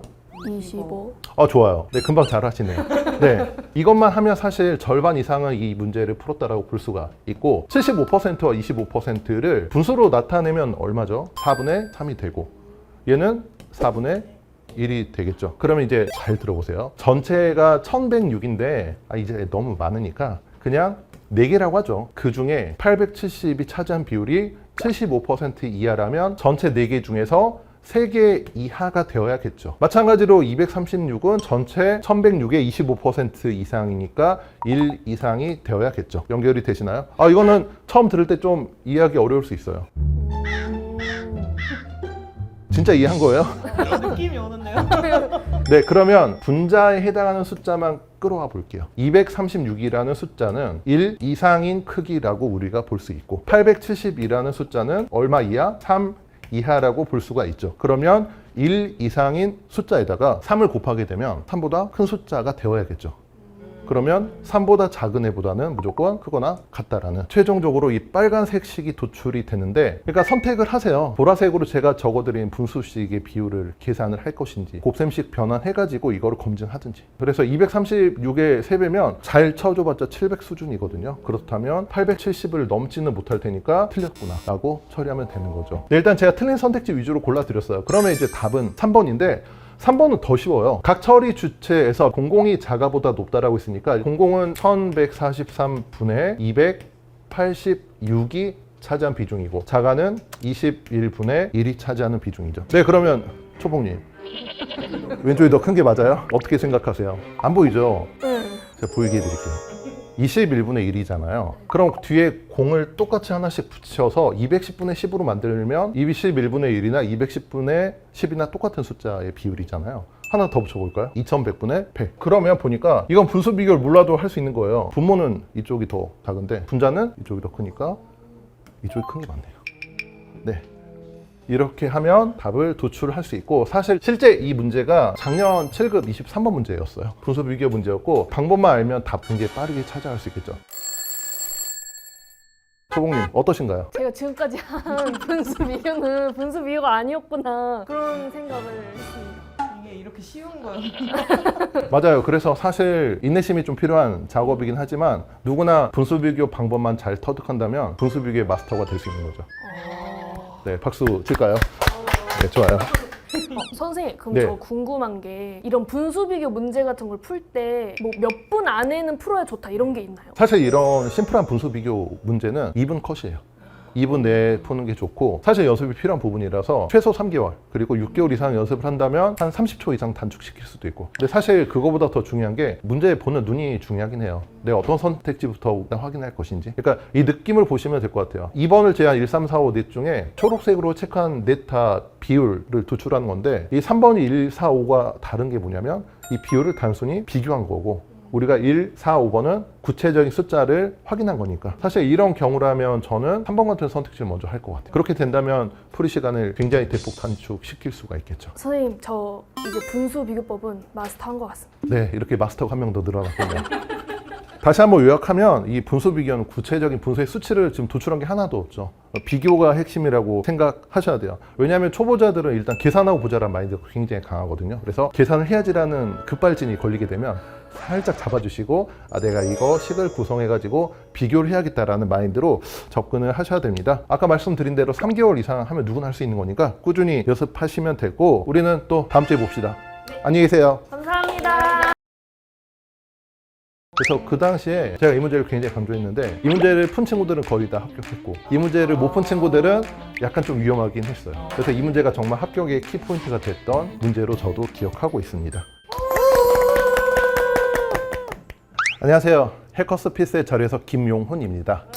네, 오늘 두 번째 시간인데 분수 비교 마스터 초봉님, 네, 네. 어떠셨나요? 저번 시간? 저번 시간에 정말 배우고 시간이 절반으로 줄은 것 같아요. 그렇죠. 정확도, 시간 이거 둘 다 잡아야 되니까 분수 비교 잘 연습해 주시고, 사실 오늘 소개드릴 이 각주 판단형도 기본 베이스는 분수 비교예요. 그래서 분수 비교를 잘 해야 이 각주 판단도 잘 풀릴 수 있으니까 오늘 수업 잘 들어주시면 좋을 것 같고, 오늘 각주 판단 들어보신 적 있어요? 아니요. 말만 들어도 쌀벌하죠. 네, 이름이 네. 너무 무서워요. 그렇죠. 각주라는 것은 잘 안 보이시는 분들을 위해서 이렇게 당구장 표시가 각주의 시작이라고 보시면 될 것 같아요. 이 각주가 보통은 지금 제가 가지고 온 문제에 표나 그림 하단에 이렇게 조그맣게 있기 때문에 눈이 침침하신 분들은 좀 잘 안 보이기도 하고, 이렇게 각주가 4개나 많이 나온 경우에 이걸 안 본다라는 것은 나는 이 문제를 맞힐 생각이 없다 라는 말과 같거든요. 그래서 이 각주를 판단을 잘 해야 되는데, 일단 기본적인 전략을 말씀드리도록 할게요. 제가 저번 시간에 분수 비교할 때도 기본적으로 여러분들이 문제를 처음 풀 때 제목, 단위, 각주 정도는 판단해야 된다고 말씀드렸고, 여기서도 지금 일단 확인하셔야 될 게, 제가 색칠 놀이를 좀 좋아해서 깔맞춤을 해보도록 할게요. 네, 이 세 가지인데 단위까지 확인하죠. 이걸 가지고 이제 주어진 각주를 토대로 우리가 문제를 풀어야 되는 유형이라고 생각하시면 되겠습니다. 어려울 수 있는데 괜찮아요. 저랑 하면 오늘도 각주 판단형을 한번 마스터해 보도록 할게요. 일단 기본적인 전략은 제가 미리 이렇게 깔맞춤 해드렸는데, 다시 한번 표에 똑같이 한번 칠해 보도록 할게요. 그렇다고 해서 진짜 T인분들은 색깔펜을 시험장에 가져가야 되나 그런 것까지는 아니고, 이걸 잘 연결해서 보라고 말씀드렸던 거예요. 네, 먼저 이것부터 해볼게요. 우리가 이제 이 세 가지를 가지고 문제 풀어야 된다는 게 확실하니까 일단 고정 원가란 걸 찾아볼까요? 여기도 있고 여기도 있죠. 그 다음 두 번째 변동 원가율도 여기 있네요. 세 번째 제조 원가율도 여기 있죠. 네, 우리가 지금 사실 굉장히 제한된 정보인데 이걸 토대로 발문해서 요구하는 매출액이 가장 작은 걸 찾아야 되니까 기본 전략은 주어진 항목과 각 주에서 제시된 항목을 일단 일치시키는 작업이 필요해요. 사실은 여러분들이 보기에도 뭐 고정 원가, 변동 원가 이걸 왜 우리가 해야 될지 모르겠는데 저도. 근데 PCS의 기본 컨셉이 생소한 단어를 제시해가지고 이게 뭐지? 고민하게 만드는 거거든요. 그러니까 이거를 그냥 여러분들이 한국어를 모르는 외국인이에요. 그러니까 똑같은 모양을 찾는다라고 그냥 생각해 주셔도 좋을 것 같아요. 이거를 뭔가 개념적으로 이해한다라기보다는 자료 해석은 구조적인 식의 파악이 중요하다라고 생각해 주시면 되겠습니다. 네, 그러면 구체적으로 문제를 한번 풀어볼까요? 일단 첫 번째 발문에서 찾는 매출액이 이것도 사실 중요해요. 가장 작은 제품을 골라라 라고 했으니까 사실 저는 실수 방지를 위해서 이렇게 표시를 하거든요. 근데 이제 저는 이렇게 표시하는데 이게 뭐냐 모르는 분들이 있을 거 아니에요. 그러면 쓰세요. 우리는 한국인이니까 가장 작다라고 쓰세요. 왜냐하면 문제 다 풀고 나도 모르게 제일 큰 걸 고를 때도 있고 실수할 때도 있기 때문에 항상 선택지 옆에다가 목표 의식을 정확하게 적어두라는 거죠. 그럼 본격적으로 매출액이 어디 있죠? 저 맨 아래예요. 그렇죠. 너무 잘 보이죠. 근데 실제 시험장에서는 이렇게 확대해 주지 않으니까 잘 찾으셔야 되는데 일단 매출액은 일단 여기 있어요. 그러면 매출액을 우리가 구하기 위해서 지금부터 이 각 주에 있는 식을 변형해 보도록 할게요. 방금 말씀드렸던 대로 각 주 판단형도 결국 분수 비교의 변환이라고 생각하시면 되는데 첫 번째 매출액에 관한 식으로 우리가 도출을 하려면 편의상 매라고만 적어 볼게요. 매는 어떻게 구해야 될까요? 일단 얘에 관한 식으로 정리하려면 분수의 비율이라고 볼 수 있는 얘랑 자리 바꿈을 먼저 해주시면 돼요. 그러면 매는 제조 원가율, 제율이라고 하죠. 분의 제조 원가 제가 되겠네요. 지금 제가 색칠한 게 뭐죠? 이미 표에서 제시된 정보이기 때문에 이거 알고 있잖아요. 그러면 일단 우리가 구체적인 계산은 2차적인 문제이고 첫 번째로 매출액을 구하기 위해서 이 분모인 제조 원가율을 알고 있으니까 분자인 제조 원가만 도출하면 되겠네요. 굉장히 이제 간단해지죠. 일단 이게 시작이 반인 것처럼 절반 정도 한 거예요. 그러면 이제 지금부터가 쉽지 않은데 사실 제조 원가를 볼까요? 사실 이제 이 제조 원가 제가 노란색으로 체크해 볼게요. 이 제조 원가는 여기도 있고 여기도 있고 여기도 있어요. 도대체 어쩌라는 건지 사실 당황스럽긴 한데 이런 식의 구조가 자료 해석에서 자주 나오니까 제가 한번 설명드리도록 할게요. 무슨 제조 고정 원가냐 너무 어렵다 하신 분들은 이렇게 볼게요. 예를 들어 전체라고 가정을 한다면 고정 원가를 A, 변동 원가를 B라고 그냥 해볼게요. 제조 원가는 전체고 고정 원가는 A고 변동 원가는 B잖아요. 그럼 이 두 식을 한번 합쳐 보시겠어요? 분모가 전체로 같기 때문에 이 식은 전체 분의 A와 B와 합이 되겠죠. 그렇다면 지금 우리가 처음에 봤던 각주 1에서 전체는 A와 B의 합이라면서요. 그러면 얘는 얼마가 되는 거예요? 사실 뒤에 곱하기 100이 있으니까 붙여드리도록 하죠. 얘는 얼마가 되는 거예요? 이 합은? 즉 몇 퍼센트가 되는 거죠? 고정 원가율과 변동 원가율을 합하면? 다시 한번 설명드리죠. 이게 전체예요. 네. 뭐 이렇게 해보죠. A를 여성, B를 남성. 여성과 남성 인구를 합하면 전체 인구가 되겠죠. 근데 얘는 전체 중 여성의 비율, 얘는 전체 중 남성의 비율. 그럼 이 두 비율을 합하면 전체 중에 남성과 여성의 합이 되고 남성과 여성의 합은 전체니까 결국 분모와 분자가 같아지니까 즉 1 맞아요. 역시 초봉님 업그레이드 하셨네요. 네, 좋아요. 1이고 뒤에 곱하기 100이 붙어 있으니까 비율로 나타낸다면 좋아요. 100%가 되죠. 그래서 우리가 이거를 일단 하나의 실마리를 찾아야 되는 거죠. 즉 고정 원가율 고율과 변동 원가율의 합은 얼마이다? 100%이다. 일단 우리가 이제 거의 한 70% 왔어요. 지금 우리가 알고 있는 게 노란색이 아닌 보라, 초록, 파랑인데 이 중에 보라를 알고 있으니까 이렇게 한번 해볼게요. 이 두 번째 식을 이용해 가지고 똑같이 이 자리를 일단 바꿔보죠. 그러면 여기서 우리가 뭘 이끌어낼 수 있냐면 이 제조 원가라는 것은 고정 원가율 분의 고정 원가가 되겠죠. 그럼 이 고정 원가율은 어떻게 구해야 돼요? 우리가 변동 원가율을 알고 있잖아요. 그러면 고정 원가율을 어떻게 구하죠? 100에서 변동 원가율을 빼면 되겠죠. 네, 이게 뭐가 돼요? 고정 원가율이 되죠. 그럼 이걸 다시 한번 정리한다면 제조 원가, 즉 우리가 찾아낸 이 노랑이는 100에서 변동 원가율을 뺀 것에서 고정 원가율을 분자로 해가지고 분수식을 설정하시면 돼요. 최종적으로 우리가 구하는 매출액은 제율은 주어졌으니까 그대로 쓰시고 제는 어떻게 구한다? 100에서 변동 원가율을 빼고 다시 분자를 고정 원가율로 만든다. 라는 거죠. 그래서 다시 한번 이거를 색칠 놀이해서 매칭을 시켜보면 보라색 고 주어져 있죠. 변동 원가율 초록이 주어져 있죠. 제조 원가율 주어져 있죠. 근데 지금부터 이제 정리만 하시면 돼요. 일단 여기서 제일 먼저 해야 될 게 뭘까요? 제일 먼저 할 건 당연히 100에서 일단 변동 원가율 빼야 고정 원가율이 나오겠죠. 그걸 빼가지고 이 고정 원가로 지금 나누는 셈이니까 그러면 이제 100에서 변동 원가율을 빼면 A 같은 경우는 얼마죠? 60. 얘는 40, 60, 80, 50. 근데 이걸 생각해야 돼요. 우리가 지금 매출액을 정확하게 구하려고 하는 게 아니잖아요. 제가 지금 빨간색으로 쓰는 게 고정 원가율인데 60, 40, 60, 80, 50이라는 거죠. 근데 이렇게 쓰면 사실 하수까지는 아니고 중수 정도밖에 안 되는 것 같아요. 그러니까 이거잖아요. 지금 제가 하려고 하는 게 뭐냐면 이게 결국에는 얘가 되는 거고 그러면 이 빨간색을 가지고 고정 원가에서 이렇게 나눠주면 될 거 아니에요. 근데 어차피 이게 나누는 게 구체적으로 우리가 값을 도출하는 게 아니기 때문에 일단 분모는 좀 이렇게 정리해 보죠. 상관없죠 그래도. 그리고 분자도 그럼 결국 여러분들이 봐야 될 실제 숫자는 얘네들이죠. 그래서 저 고정 원가의 공세개를 뗀 숫자에서 빨간색 숫자를 나누게 되면 그게 뭐가 돼요? 제조 원가, 즉 노랑이가 도출이 되는 거죠. 그걸 다시 뭘로 나눠주면 돼요? 제조 원가율로 나눠주면 되니까 얘는 이제 분모가 되니까 기다리고 있을게요. 일단 여기다가 분자를 옮겨 써보죠. 그러면 60분의 6은 얼마? 10. 9구단을 하자. 9구단 하자. 그쵸? 36 나누기 4는 9. 33 나누기 6은? 5.5. 아, 좋아요. 아, 역시 초봉님 좋아요. 여긴 쉽지 않을 것 같은데 50 나누기 8은? 근데 네, 맞아요. 맞아요. 뒤에 좀 희미하긴 했는데 맞는데 제가 추가한 거는 이걸 6점 얼마가 아니고 86에 48, 87에 56이니까 그냥 일단 6보다 크다 라고 처리하고 만약에 이게 구체적으로 우리가 따져봐야 되면 그때 하죠. 미리 하지 말고 그 다음에 5분의 10이니까 2. 그 다음 두 번째 얘도 이제 지금 우리가 막 깎고 다듬어 가지고 만들었는데 얘도 그냥 가지고 올 수는 없으니까 10부터 25, 30까지 있는데 공통적으로 어떤 숫자의 배수예요? 5. 그럼 5로 나눠보죠. 2, 6, 5. 그러면 제가 지금 파란색으로 적어드린 게 최종적인 이 매출액의 크기가 돼요. 네, 그럼 이제 이 중에서 제일 작은 게 누구예요? 눈으로 한번 보세요. 마음의 눈으로 보시면 답이 나올 거예요. C. 네, 좋아요. 답은 C가 돼요.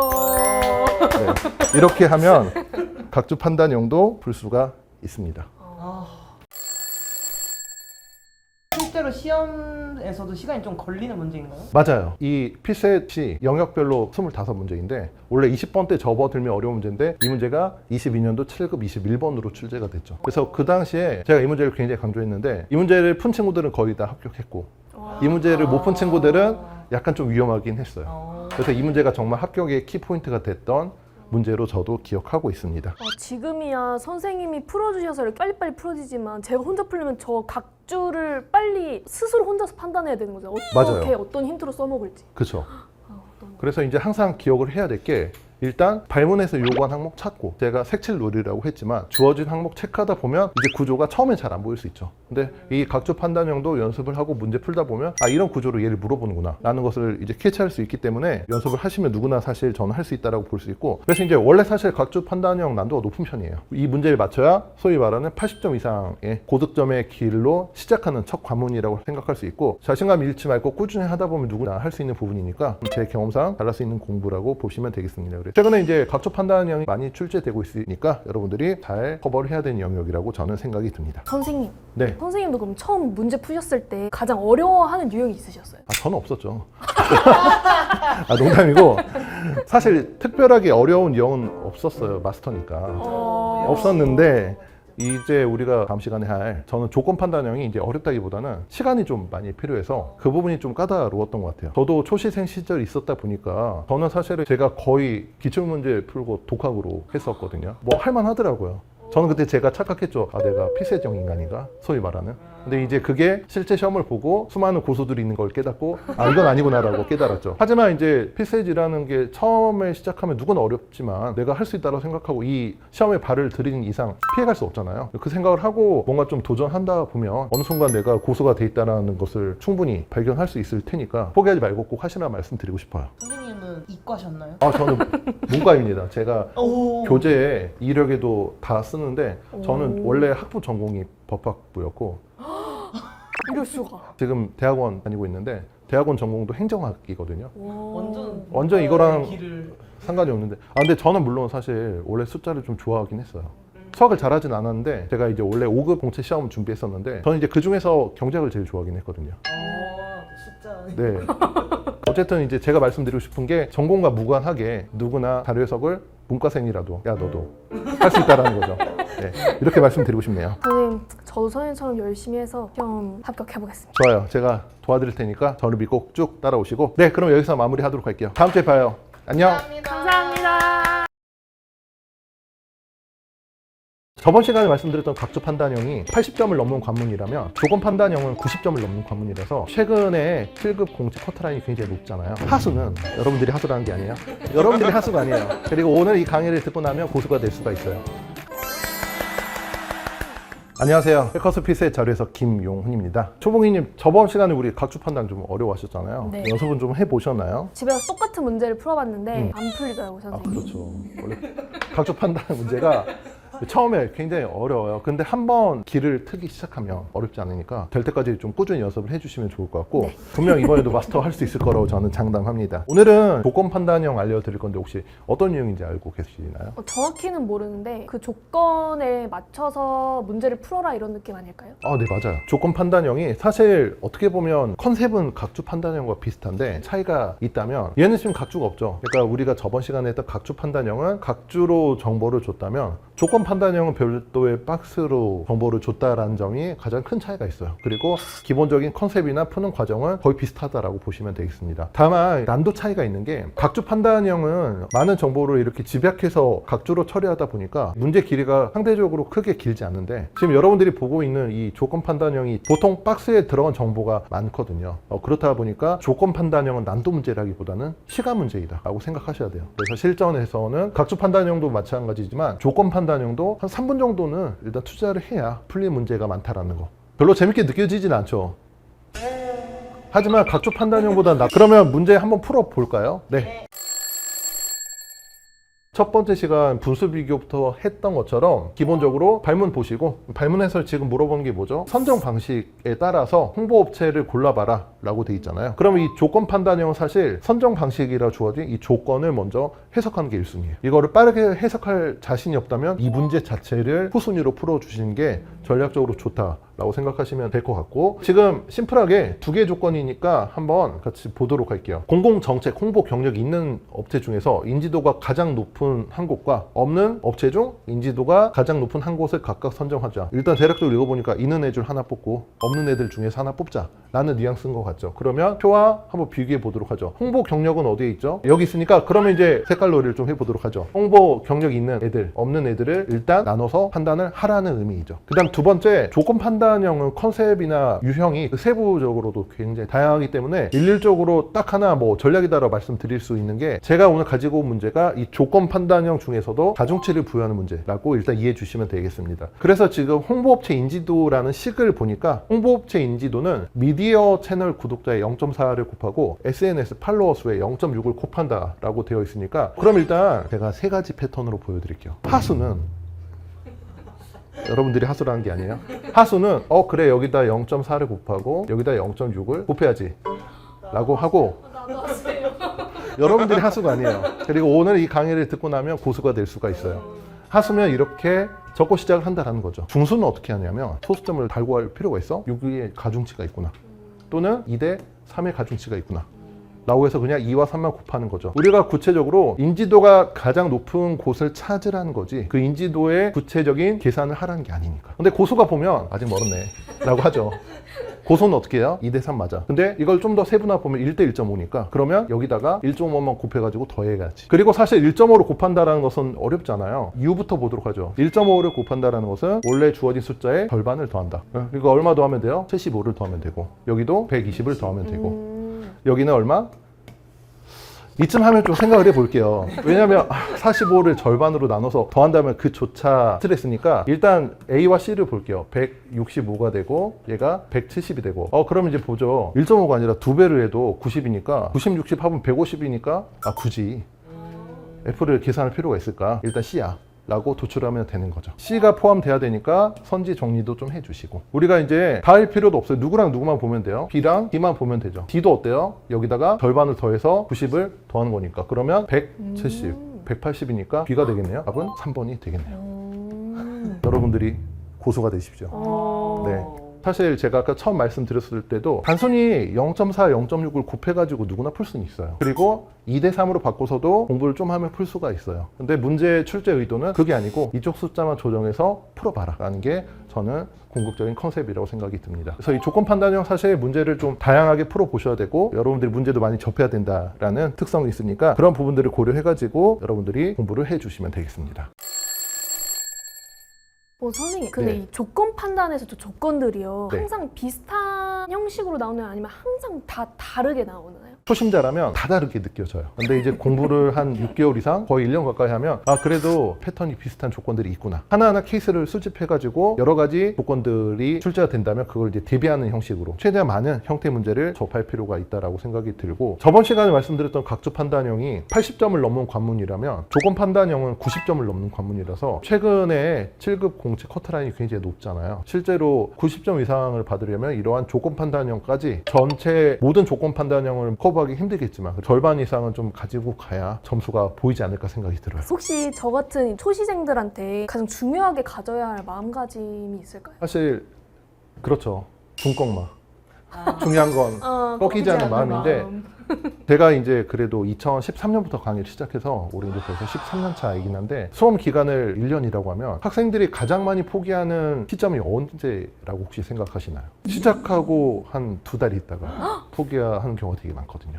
뭔가 좀 가벼운 마음으로 시작했는데 해보니까 이건 내가 할 게 아니구나 라고 생각해서 하는데 그건 너무 성급한 판단인 것 같아요. 저는 이제 합격하기 위해서 2가지 조건이 필요하다고 하는데 첫째는 꾸준함, 그리고 두 번째는 본인의 노력이라고 생각이 들어요. 그래서 수많은 합격 케이스가 있으니까 선배들이 고득점으로 합격했듯이 꺾이지 않은 마음으로 꾸준히 한다면 누구나 고득점으로 올라갈 수 있으니까 꾸준히 공부하시라는 말씀을 일단 초심자 분들께 드리고 싶고, 어려움이 있으면 언제든지 저를 찾아주세요. 제 네이버 카페가 있거든요. 네, 살짝 홍보 드리면 네이버 카페에 제 이름을 치면 정말 감사하게도 제일 위에 있으니까 들어오셔가지고 질문 남겨주시면 제가 답변도 드리고 상담도 드릴 테니까 많이 찾아주시면 되겠습니다. 감사합니다, 선생님. 앞으로도 정말 열심히 해서 꼭 합격할 수 있도록 하겠습니다. 네, 다들 많이 지치고 힘들겠지만 끝까지 포기하지 않고 합격할 수 있었으면 좋겠습니다. 포기는 배추 셀 때나 하는 거니까 절대 하지 마시고, 모르는 거 있으면 아까 말씀드렸던 카페 1:1 게시판 또는 영상 댓글 달아주시면 제가 답변 드리도록 하겠습니다. 그동안 수고 많으셨습니다. 안녕!